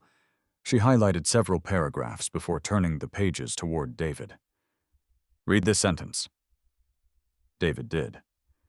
"On multiple occasions during the past 3 weeks, Mr. McDonald confronted Mr. Brooks in an aggressive manner while standing near the shared property line." Rebecca looked up. "Did that happen?" "No." "I know." She handed him another page. "The petition says the confrontations occurred on Monday evenings." David opened his notebook. Every Monday evening for the past month had been documented. One included receipts from a business dinner in Chicago. Another included security footage showing David inside his garage. A third corresponded to the neighborhood HOA meeting attended by dozens of residents. Rebecca smiled. "They chose dates that are easy to verify." David understood immediately. "They assumed I wouldn't have records." "Exactly." She continued reading. "The petition also claims you repeatedly entered Tyler's property without permission." David quietly slid several printed photographs across the table. Each image came from Tyler's own front yard security camera. Tyler had installed it to monitor deliveries. David had legally obtained copies from a neighbor after the camera inadvertently captured public portions of the sidewalk. Every visit showed the same thing. David remained on the public walkway, never crossing the property line, never approaching the house except to return the misdelivered package. Rebecca organized the photographs chronologically. "They're building a story. So are we." "The difference," she replied, "is ours actually happened." At noon, Detective Daniel Foster joined the meeting. He carried another folder. "Subpoena responses." Rebecca raised an eyebrow. "Already? Some banks cooperate faster than others." He placed several transaction summaries onto the table. David immediately recognized Aubree's account. One transfer stood out: $3,000. Received 2 days after the retaining wall inspection had been approved. Reference code consulting services. Foster looked toward David. "We contacted the listed consulting company. And it doesn't exist." Rebecca folded her arms. "The shell company." Foster nodded. "Paper only." Another page revealed additional transfers. Tyler's remodeling company had received nearly $180,000 over 6 months, officially for landscaping consultation. Unofficially, no legitimate invoices existed. David quietly studied every page. Patterns emerged once again. Money always followed milestones. Survey filed, payment, permit approved, payment, retaining wall completed, payment. Rebecca spoke softly. Someone rewarded progress. Foster added another document. "We also found something interesting regarding the retaining wall inspection." David looked up. "The county inspector assigned to approve it retired unexpectedly last month." Rebecca frowned. "Retired? According to payroll records. What about reality?" Foster opened another page. "He accepted a consulting position." David read the company name: Crescent Ridge Capital. The room became silent. The same investment partnership appeared again. Another connection. Another thread leading upward. Late that afternoon, David returned home. Aubree sat alone on the back patio. She looked tired. The confidence she had carried during previous weeks seemed diminished. "You got served?" David nodded. "I did. I'm sorry it came to this." He remained standing. "So am I." She looked away toward the fence separating their yard from Tyler's. "For what it's worth," she hesitated. "I never wanted things to become ugly." David listened without interrupting. "I just wanted everything to work out." He considered the sentence carefully. Everything. Not the marriage. Everything. Another interesting choice of words. "I'm sure you did," he answered quietly. She searched his face for anger. There was none. Only calm attention. The silence unsettled her far more than shouting would have. She stood abruptly. "I need some air." Without another word, she walked through the side gate and disappeared toward the front of the house. David remained where he was. Minutes later, motion from the security camera caught his attention. Aubree had crossed the street. She entered Tyler's house through the garage. David watched the timestamp. 4:56 p.m. She stayed inside exactly 21 minutes. When she emerged, she carried nothing. But Tyler followed her to the driveway. His gestures appeared frustrated. He pointed repeatedly toward David's house. Aubree shook her head. Then she walked away. Tyler remained standing beside his truck long after she left. His shoulders sagged. He looked less like a confident businessman than a man receiving bad news. At 7:40 p.m., Rebecca called again. "The judge moved tomorrow's hearing to the larger courtroom." David understood what that meant. "Media. Possibly. Because of the development company." Rebecca hesitated. "Because Detective Foster formally notified the court this afternoon that a financial crimes investigation is now active." David looked toward the darkening backyard. "So the civil case won't stay civil much longer?" "No." Rebecca's voice remained steady. "And one more thing." "What?" "The judge approved our request." For what? Subpoenas. David closed his eyes briefly. Corporate financial records, phone records, construction contracts, internal emails, everything they had been waiting for. For weeks, Tyler and Aubree had tried to pressure David into reacting emotionally. Instead, his patience had quietly moved the investigation into a courtroom. Now the legal system would begin asking questions they could no longer avoid answering. Outside, thunder rolled across the evening sky. Rain began falling once more against the retaining wall that had started everything. Only now David understood that the wall itself had never been the true objective. It had simply been the first visible crack in a structure of lies that was finally beginning to collapse under its own weight. Friday morning transformed the DuPage County Courthouse into something far busier than David McDonald expected. News vans occupied spaces near the entrance. 2 local television crews stood beneath umbrellas preparing equipment. Most of the reporters were not there because of David. They were there because Crescent Ridge Capital had become the subject of an expanding financial investigation after federal regulators quietly requested records from several Illinois counties. David noticed the cameras without slowing his pace. Rebecca Collins walked beside him carrying 2 leather briefcases. "Remember," she said quietly, "today isn't about winning. It's about preserving evidence." Exactly. Inside courtroom 4B, the atmosphere remained surprisingly calm. Judge Eleanor Watkins entered precisely at 9 o'clock. The hearing concerned only Aubree's petition for a temporary order of protection. Nothing more, nothing less. Aubree sat beside her attorney. Tyler Brooks occupied the second row behind them. David never looked directly at either of them. Instead, he placed his notebook neatly on the counsel table. Judge Watkins reviewed the filings for several minutes before speaking.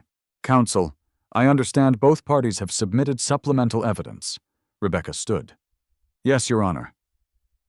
"So has the petitioner." The judge nodded. "We'll begin with the petitioner." Aubree's attorney presented photographs showing David standing near Tyler's property. Phone records showing multiple calls between David and Tyler over the previous month. A written statement alleging repeated confrontations. The presentation lasted barely 20 minutes. When it ended, Judge Watkins turned toward Rebecca. "Ms. Collins?" Rebecca rose calmly. No speeches today, Your Honor." She placed a binder on the evidence table. "Only timelines." The first exhibit appeared on the courtroom monitor. Monday, May the 5th. According to Aubree's petition, David had aggressively confronted Tyler at approximately 6:30 p.m. Rebecca displayed a restaurant receipt from downtown Chicago, then parking garage records, then surveillance footage from the restaurant entrance. Time stamped. David had been 32 miles away. The judge made a brief note. The second allegation concerned another supposed confrontation. Rebecca displayed security footage from the Willow Creek HOA meeting. More than 40 residents appeared in the recording. David remained seated throughout the meeting. Tyler sat on the opposite side of the room. No confrontation occurred. Another note from the judge. The third allegation collapsed after neighborhood security footage showed David walking along the public sidewalk while returning the misdelivered package. He never crossed onto Tyler's property. Judge Watkins removed her glasses. "Counsel for the petitioner." Aubree's attorney stood. "Yes, Your Honor." "Do you dispute the authenticity of these recordings?" The attorney hesitated. "No." "Do you dispute the timestamps?" "No." Judge Watkins closed the folder. "Then I have significant concerns regarding the factual basis of this petition." Silence filled the courtroom. David remained motionless. No satisfaction crossed his face. No relief, only patience.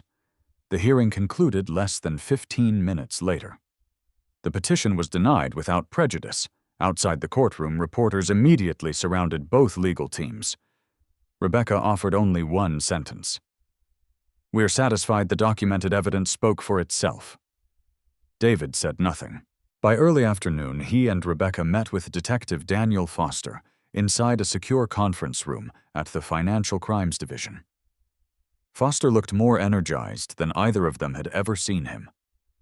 The subpoena started producing results. He connected a laptop to the conference room monitor. An organizational chart appeared. More than 30 limited liability companies formed a complex network. Some owned property, others processed consulting fees. Several existed only to transfer money. At the center stood one name: Michael Donovan, not officially. Official documents never listed him as owner. Instead, Donovan controlled voting rights through trusts, partnerships, and management agreements. Rebecca studied the chart. He insulated himself. Foster nodded. Professionally. Another document appeared. Projected redevelopment plan. Confidential. Prepared 18 months earlier. David immediately recognized the neighborhood map. Willow Creek. Every colored parcel represented a property targeted for acquisition. His house sat almost exactly in the middle. A thick blue line crossed directly through his backyard. "What is that?" David asked. Foster zoomed in. "Future access road." The room became quiet. Rebecca looked toward David. "They plan to build through your property," Foster continued. "The proposed development includes retail space, luxury townhomes, and medical offices. Estimated value $580 million. David understood immediately.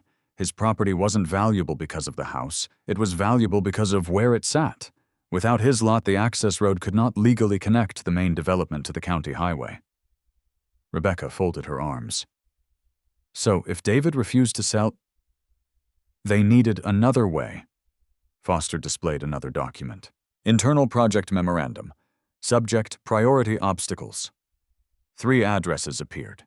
David's home occupied the first line. Reason owner possesses advanced engineering expertise and history of litigation consulting.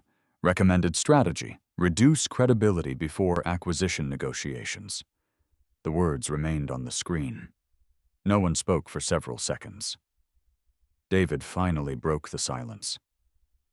"They identified me before I even knew they existed." Foster nodded. "They did their homework." Rebecca leaned closer. "What else?" Foster opened another folder. This came from one of the subpoenaed email accounts. An internal email chain appeared. Most names had been redacted. One attachment remained: engineering reports requested. David recognized every file name. They were the confidential reports copied from his home office. Foster pointed toward one highlighted sentence: "Need revised versions before county review." David's jaw tightened slightly. Not from anger, from understanding. They weren't stealing my reports.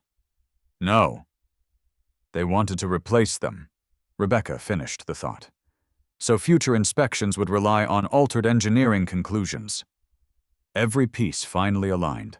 The copied files, the modified appendix, the repeated login attempts, the shell companies, the retaining wall. None of them existed independently. They supported one carefully designed system. Late that afternoon, Foster received another call. He listened without speaking before ending it. "What happened?" Rebecca asked. "The forensic accounting team traced another payment." "To Aubree." "No." He looked directly at David. "To Tyler." Amount $200,000, payment date. The morning after David heard Aubree's voice inside Tyler's house. Memo line Phase 3 approved. David stared at the document. That afternoon had never been about an affair. It had marked the approval of the next stage in a much larger operation. Foster quietly closed the folder. "We're preparing search warrants," Rebecca nodded. "For the houses." "For everything." David looked through the conference room window toward the parking lot below. For weeks he had believed he was chasing individual clues. Now those clues had become a complete blueprint, and blueprints always revealed one final truth. Every structure, no matter how carefully designed, contained a load-bearing point. Remove it, and everything built upon it collapsed. As he left the conference room, David understood exactly what the investigation had become. They were no longer trying to prove that Tyler Brooks and Aubree had participated in fraud. They were trying to identify the single piece of evidence capable of bringing down everyone above them. And somewhere inside, the thousands of documents now moving through the legal system. That piece was waiting to be found. The search warrants were executed at 6:00 a.m. the following Tuesday. David McDonald was not present. Rebecca Collins had insisted he stay away. "If law enforcement is doing its job," she told him the night before, "your presence only creates unnecessary complications." So David did what he had done since the investigation began. He waited. At exactly 6:12 a.m., his phone vibrated. A single message from Detective Daniel Foster. "Search underway." Nothing more. David sat alone at the kitchen table, a mug of untouched coffee growing cold beside his notebook. Through the front window, Willow Creek looked almost unchanged. School buses followed their normal routes. Dog walkers greeted one another. Sprinkler systems hissed across freshly cut lawns.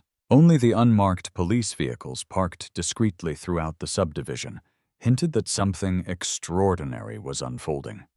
At 7:18 a.m., another message arrived. Multiple electronic devices recovered. Then another. Financial records located.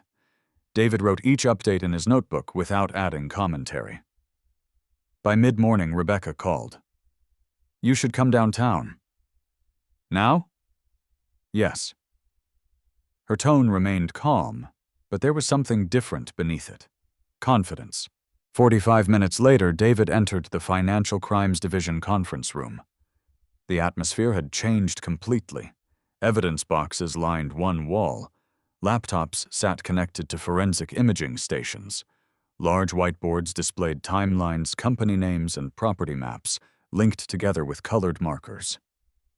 Detective Foster stood beside a projection screen. "We've made substantial progress." David remained standing. "What did you find?" Foster clicked a remote. An email inbox appeared on the screen, recovered from Tyler Brooks's office computer. Deleted folders had been restored. Thousands of messages. Most involved construction schedules, invoices, vendor contracts. Then Foster opened a folder labeled simply Development. Inside were dozens of conversations between Tyler and executives connected to Crescent Ridge Capital. Rebecca pointed toward one subject line, WC Acquisition Strategy, another, Engineering Revision Schedule, another, Owner Risk Assessment. David immediately recognized the pattern. Every stage of the operation had been documented. Foster opened one particular email. Date 5 months earlier, from an executive assistant working for Donovan Urban Development. To Tyler Brooks, subject Priority Properties. Attached was a spreadsheet listing 27 addresses. David's home appeared first.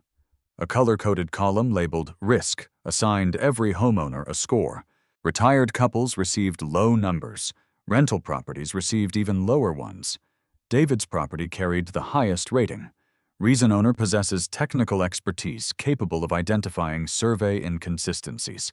Recommended action: acquire confidential engineering materials before filing revised boundary documentation. The room remained silent. Rebecca looked toward David. "They identified you as their biggest obstacle before construction even began." David nodded slowly. "They planned around me," Foster continued. "They also planned around your wife." He opened another folder. Payment authorizations. Each transfer corresponded to specific project milestones. Consulting fee, boundary verification, survey coordination, public relations. The description sounded legitimate. The recipients did not. Tyler's company, shell corporations, individual consultants. Then one line caught David's attention. Community Liaison Services. Recipient, Aubree McDonald. Monthly payments, consistent, regular, for nearly 8 months. Rebecca quietly studied the documents. They disguised salary payments, Foster nodded, as consulting income. David remained composed. Nothing on his face revealed anger. only understanding. The investigation had finally answered one question. Aubree's involvement had not been impulsive, it had been organized. Foster clicked again. Another recovered email appeared. This one contained an attachment.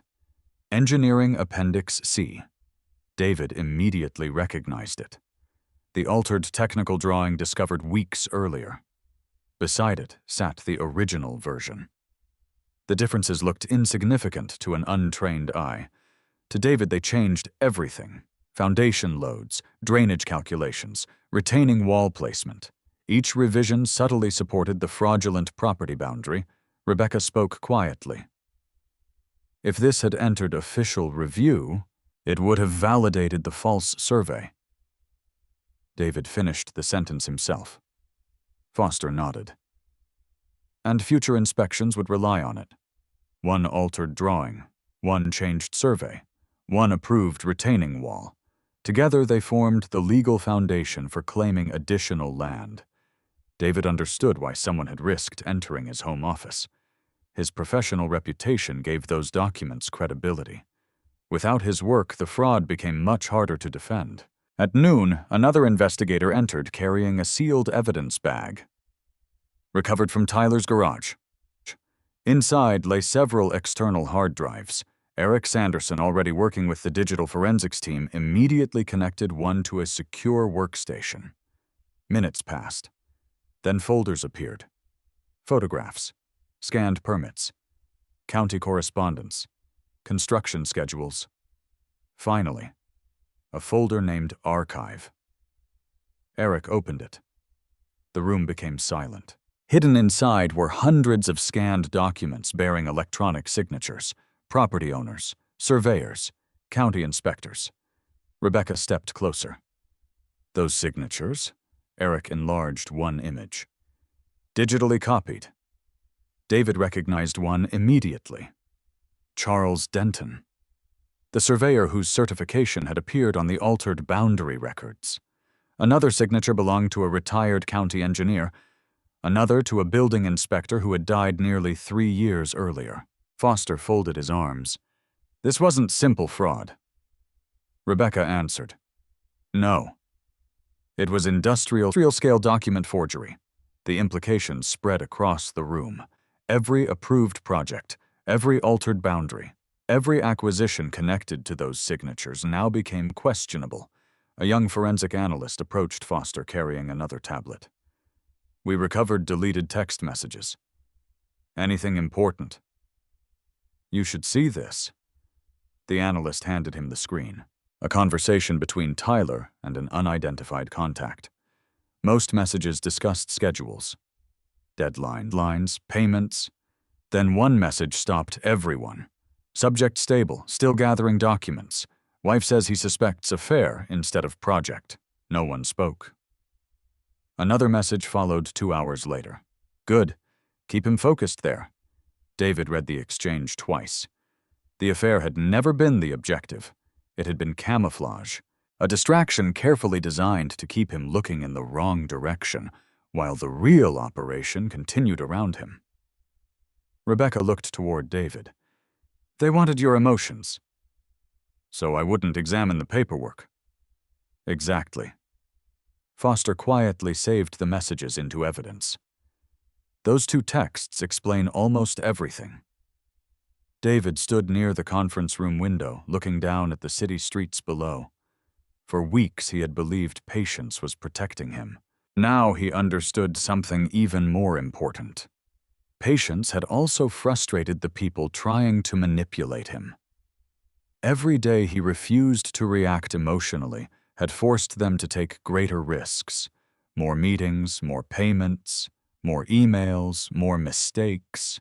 The very discipline they considered weakness had become the reason the investigation now possessed enough evidence to expose the entire conspiracy. Late that afternoon, Detective Foster received confirmation from the digital forensics laboratory. The recovered emails, payment records, engineering files, and forged signatures had all been authenticated. Chain of custody complete. Evidence preserved. Admissible in court. Rebecca closed her briefcase. We're almost there. Foster nodded. The arrest warrants are being prepared.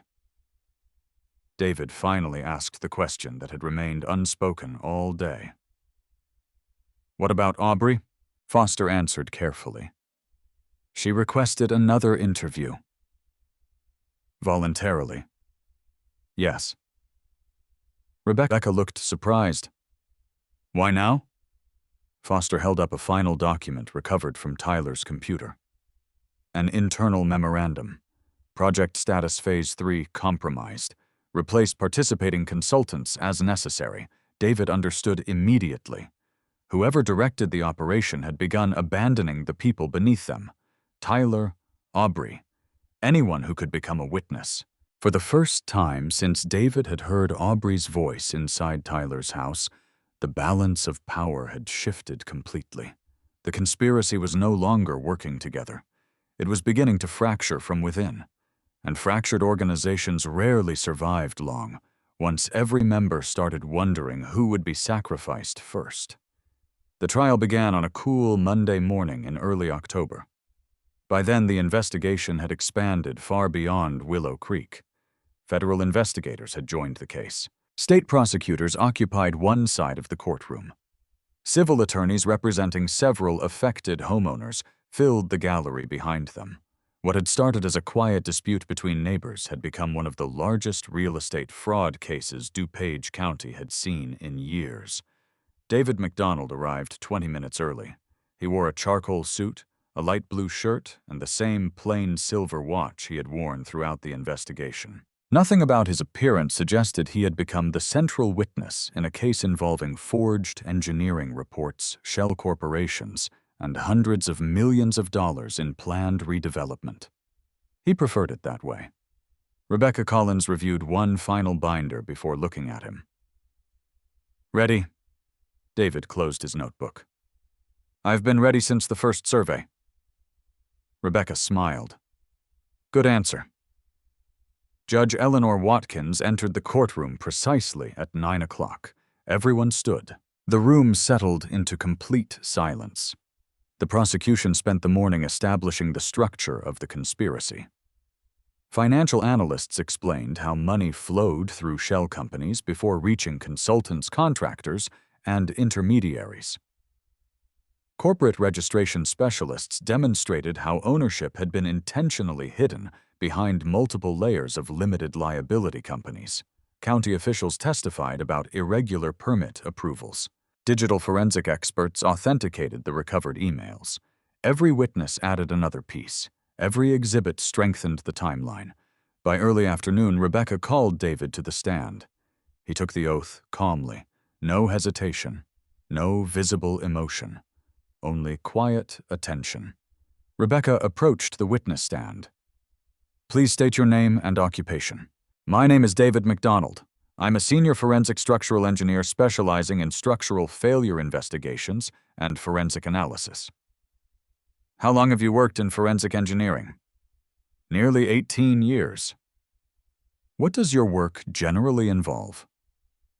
I determine why structures fail and whether failures result from natural causes, negligence, design errors, or intentional misconduct. Rebecca nodded. Does your work require careful documentation? Every conclusion must be supported by measurable evidence. She turned toward the jury. Mr. McDonald, I'd like to discuss your own property. A digital image of the original subdivision survey appeared on the courtroom monitor. David stepped down from the witness stand and stood beside the display. Using a laser pointer, he identified the rear property monument. The original survey establishes this monument as the permanent reference point. Rebecca displayed the altered survey beside it. What changed? The boundary line. By how much? 18.4 inches. Is that significant? David looked toward the jury. If someone moves a property line 18 inches on paper, they don't simply change a drawing. He pointed toward the retaining wall. They change ownership. The courtroom remained silent. Rebecca continued. What effect did that alteration have? It placed a retaining wall onto my property while making it appear legally constructed. She displayed another exhibit. the altered engineering appendix. What is this? A modified version of my original engineering analysis. Did you prepare this document? I prepared the original. What about the altered version? No. What differences exist? David enlarged 2 drainage calculations. They appear minor. Rebecca asked the obvious question. Are they? No. He turned toward the jury. Engineering isn't judged by how many numbers change. He highlighted 1 calculation. It's judged by which numbers change. He explained the drainage revisions in clear, simple language. No technical jargon, no unnecessary complexity. Only cause and effect. Water flow, soil pressure, foundation loading. 1 altered assumption supported an entirely different construction location.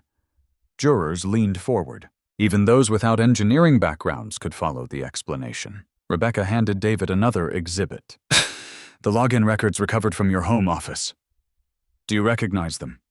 Yes. What do they show? They document unauthorized attempts to access confidential engineering reports.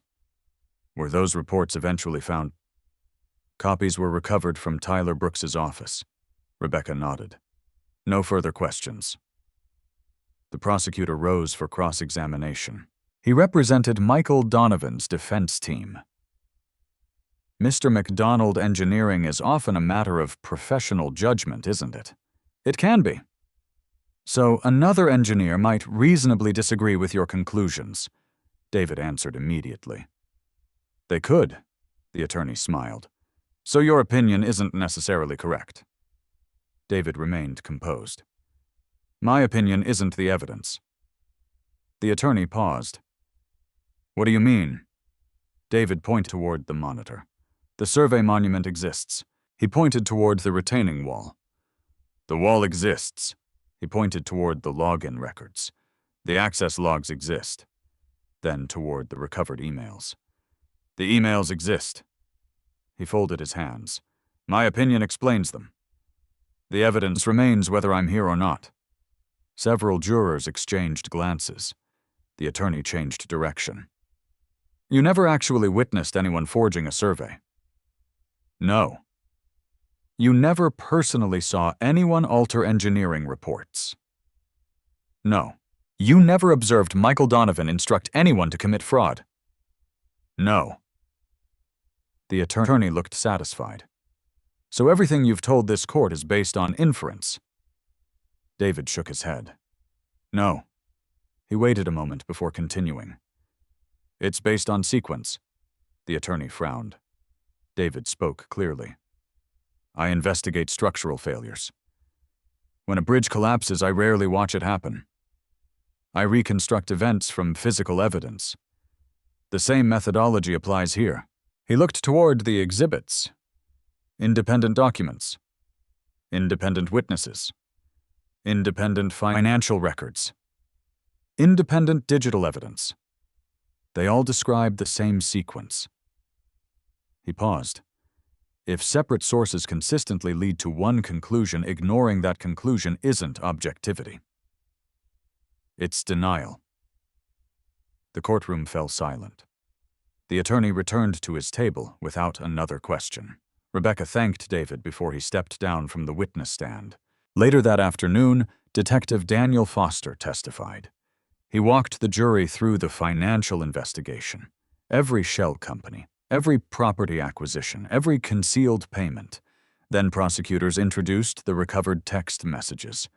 Subject stable, still gathering documents. Wife says he suspects affair instead of project. Good, keep him focused there. The messages appeared on the courtroom screen.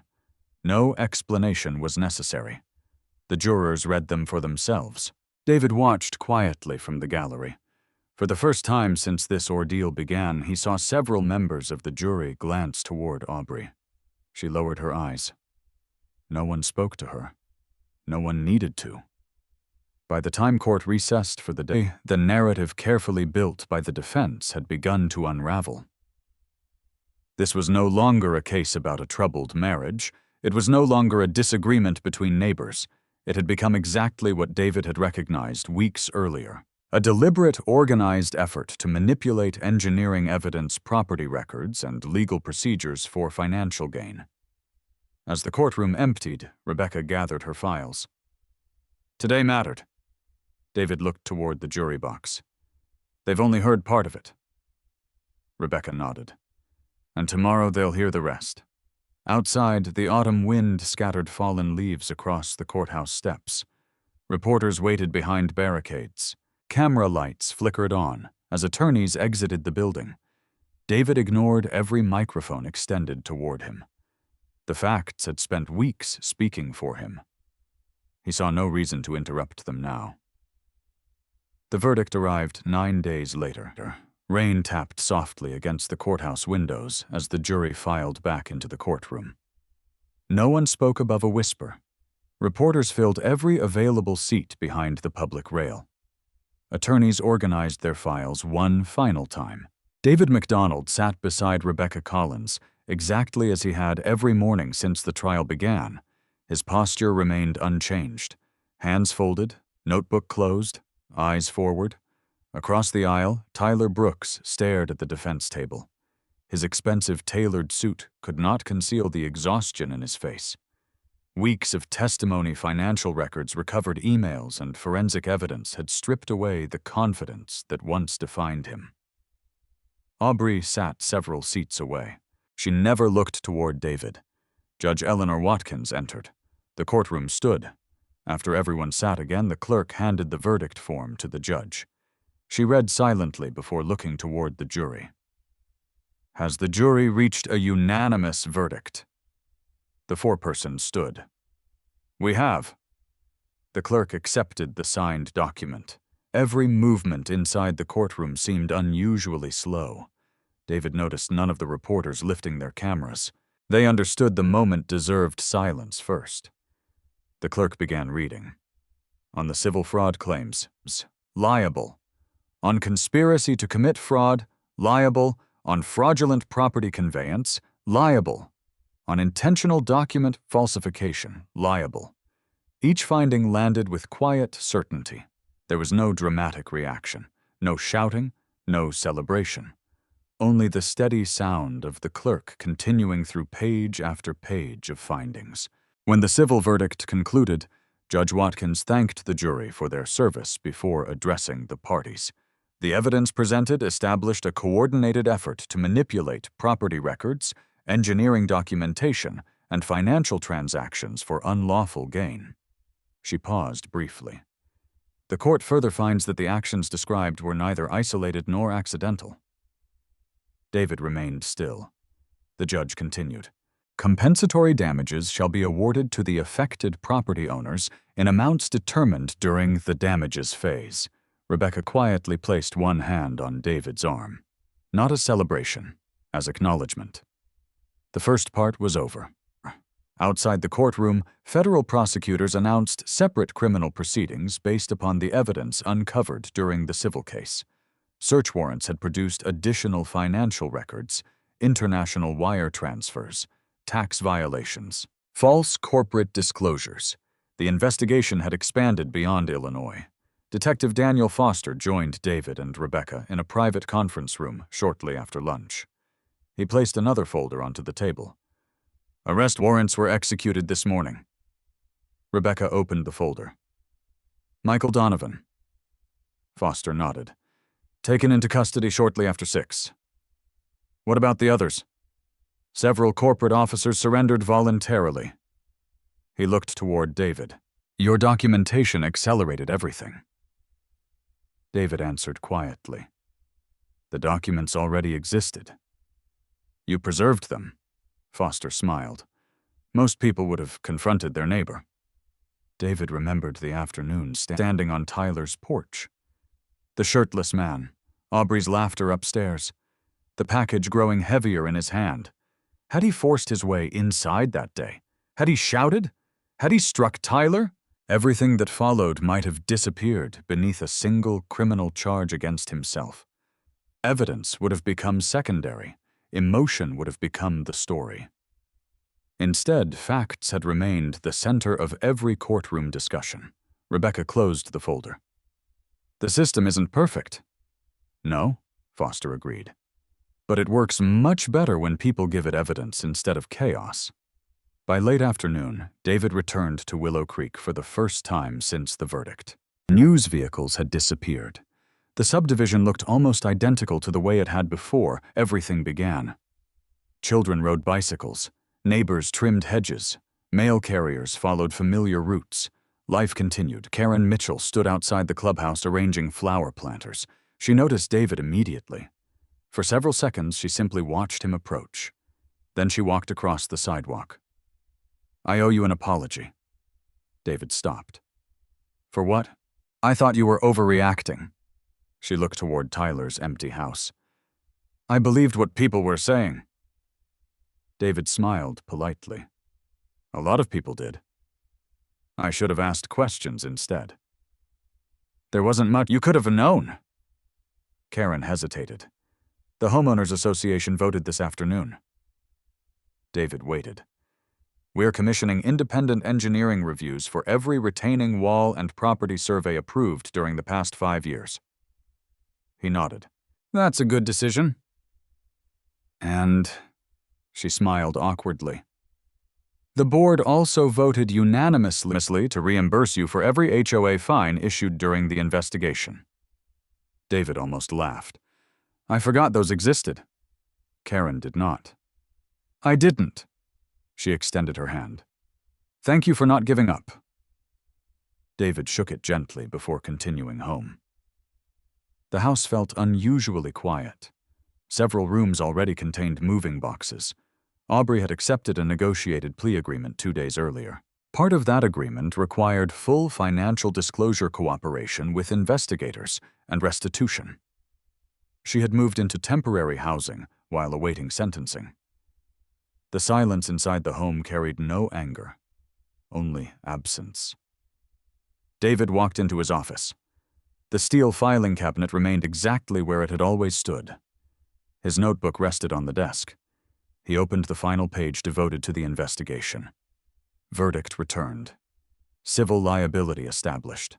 Criminal proceedings active. Property boundary restored. He placed the pen down, then closed the notebook. Not because every question had been answered, but because the purpose of the notebook had been fulfilled. That evening, while watering the maple tree in his front yard, David noticed movement next door. County officials had arrived.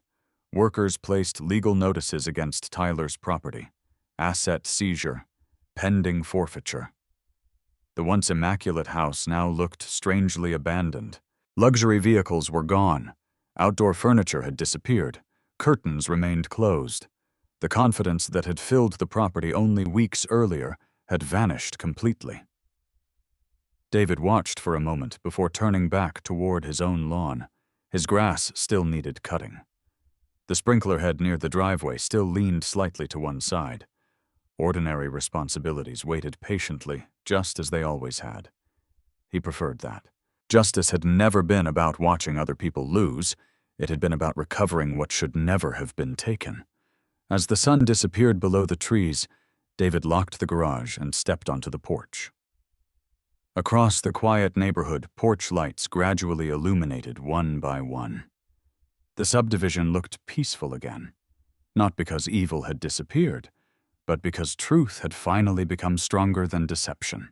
For the first time in many months, David walked inside his home without carrying questions that demanded immediate answers.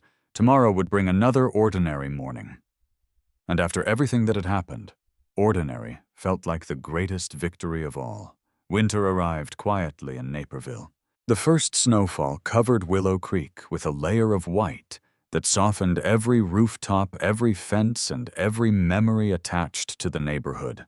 From the street, it looked like the same peaceful subdivision David McDonald had moved into 12 years earlier. Only he knew how much had changed beneath the surface. The legal proceedings continued for several more months. Federal prosecutors expanded the criminal case using thousands of recovered emails, financial records, and engineering documents. Several executives from Crescent Ridge Capital accepted plea agreements rather than face trial. Others chose to fight the charges. Michael Donovan did not. His attorneys negotiated until the final possible day before entering a plea that acknowledged multiple counts of conspiracy wire fraud and document falsification. The redevelopment project was permanently canceled. The county voided every fraudulent survey connected to the investigation. Independent engineers re-examined dozens of properties. Several homeowners discovered that their land had been quietly altered on paper years earlier. Every corrected survey represented another family receiving back something they had never realized was being taken. David followed the news only when Rebecca forwarded official court filings. He never searched for headlines. He never watched interviews. The story no longer belonged to him. It belonged to the legal record. One Saturday morning in January, he stood in the backyard replacing the final damaged sprinkler valve before spring. The retaining wall that had started everything was gone. County contractors had demolished it after survey corrections became final. The property line had been restored exactly as it appeared on the original subdivision plans. Fresh topsoil covered the scar where the concrete had once stood. David scattered grass seed across the area with slow, practiced movements. His neighbor Jim Reynolds leaned over the fence. "Looks different." David smiled. "It does." "You planning to build anything?" "No." Jim laughed. "Most people would. I've had enough construction for a while." The two men shared a quiet laugh before Jim returned to his own yard. There was something comforting about conversations that required no explanation. In February, David received a letter from the Illinois Society of Professional Engineers. Inside was a formal invitation. The organization wanted to recognize his contribution to exposing one of the largest engineering fraud schemes in recent state history. The ceremony would be held in Chicago. Rebecca encouraged him to attend. "You earned it." David looked at the invitation again. "I didn't do this for recognition." "I know." "Then why go?" Rebecca smiled. "Because young engineer here, why documentation matters." He considered that answer for several days before accepting. The ceremony itself was modest. No television cameras, no dramatic speeches, only engineers, professors, students, and public officials gathered inside a downtown conference center. When David's name was announced, the applause lasted longer than he expected. He walked to the podium carrying only a folded sheet of paper. He never unfolded it. Instead, he looked across the audience. "I've spent most of my career investigating buildings after something went wrong." The room grew quiet. "People often ask what the most important tool is." He paused. "It isn't software. It isn't expensive equipment. It isn't experience." He held up the small black notebook that had accompanied him throughout the investigation. "It's discipline. You cannot recognize a pattern if you fail to record the first detail." He looked toward the students sitting in the front rows. "The truth rarely arrives all at once. It usually arrives one observation at a time." The applause that followed felt different, not louder, more thoughtful. When the ceremony ended, several engineering students approached him with questions about forensic investigations. David answered everyone patiently. He never mentioned Tyler. He never mentioned Aubree. He never mentioned Michael Donovan. Those names mattered far less than the lesson itself. Spring returned to Willow Creek almost unnoticed. Fresh green leaves replaced bare branches. Children filled the sidewalks again. The house next door sold in early April. A young couple named Ethan and Claire Morgan moved in with their 6-year-old daughter. Moving trucks occupied the driveway for 2 days. On the third morning, David noticed a familiar sight. A cardboard package rested on his front porch. Wrong address. He picked it up. The shipping label belonged next door. For a moment, he simply stood there. The memory returned with surprising clarity. Another package, another walk across the lawn, another front door, another afternoon that had changed everything. He smiled faintly, then walked toward the neighboring house. Ethan answered the door wearing work clothes splattered with paint. He looked exhausted. "I'm so sorry," Ethan said immediately. "We've been unpacking since sunrise." David held out the package. "I figured it belonged here." "Thank you." Claire appeared behind her husband, carrying a box of kitchen utensils. "You must be David." "I am. We've heard wonderful things about you from the neighbors." David laughed softly. "I hope they left out the boring parts." Claire smiled. "They said you're the person to ask if anything around here ever seems off." David looked past them into the cheerful chaos of unpacked boxes and laughing children. "I'd rather be the neighbor people ask for a ladder." Everyone laughed. The moment passed naturally. No suspicion, no hidden meaning, only ordinary kindness. As David walked back across his lawn, he realized something important. Months earlier, he would have searched for danger behind every smile. Now he no longer needed to. Not because the world had become harmless, but because he had learned to trust preparation more than fear. Inside his home, the black notebook rested on the bookshelf above his desk. For the first time since purchasing it years ago, it remained unopened for weeks. Life became wonderfully predictable again. Early morning coffee, work in Chicago, weekend yard projects, dinner with friends, occasional fishing trips. The ordinary rhythm he had once taken for granted slowly returned. One evening, Rebecca stopped by after work, carrying takeout from David's favorite barbecue restaurant. They ate on the back patio overlooking the restored backyard. She looked around. "You know..." "What?" "I expected you to sell this place." David shook his head. "They wanted me to leave." "They certainly did." He looked toward the restored property line. "If I left now," he smiled, "they'd still get what they wanted." Rebecca raised her iced tea. "Fair point." They sat quietly as the sun disappeared beyond the trees. No legal strategies, no evidence, no investigations. Only two friends enjoying a peaceful evening after a difficult year. As darkness settled over Willow Creek, porch lights illuminated the neighborhood once again. The same streets, the same sidewalks, the same homes. Yet David saw them differently now. Not because betrayal had changed him into someone suspicious, but because patience had shown him something deeper. The strongest foundation is never the one people admire from the outside.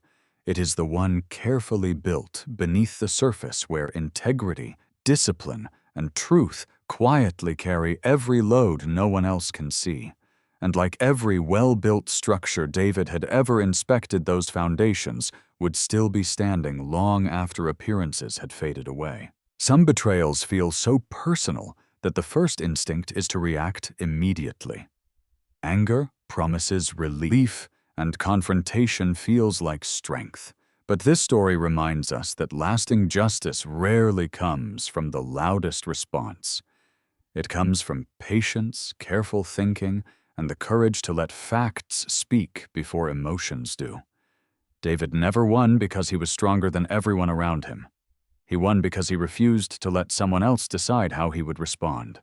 In everyday life, we may never face a conspiracy involving forged surveys or corporate fraud, but we all face moments when assumptions can lead us in the wrong direction. Whether in family friendships or work, taking time to understand the full picture often protects us from making decisions we cannot undo.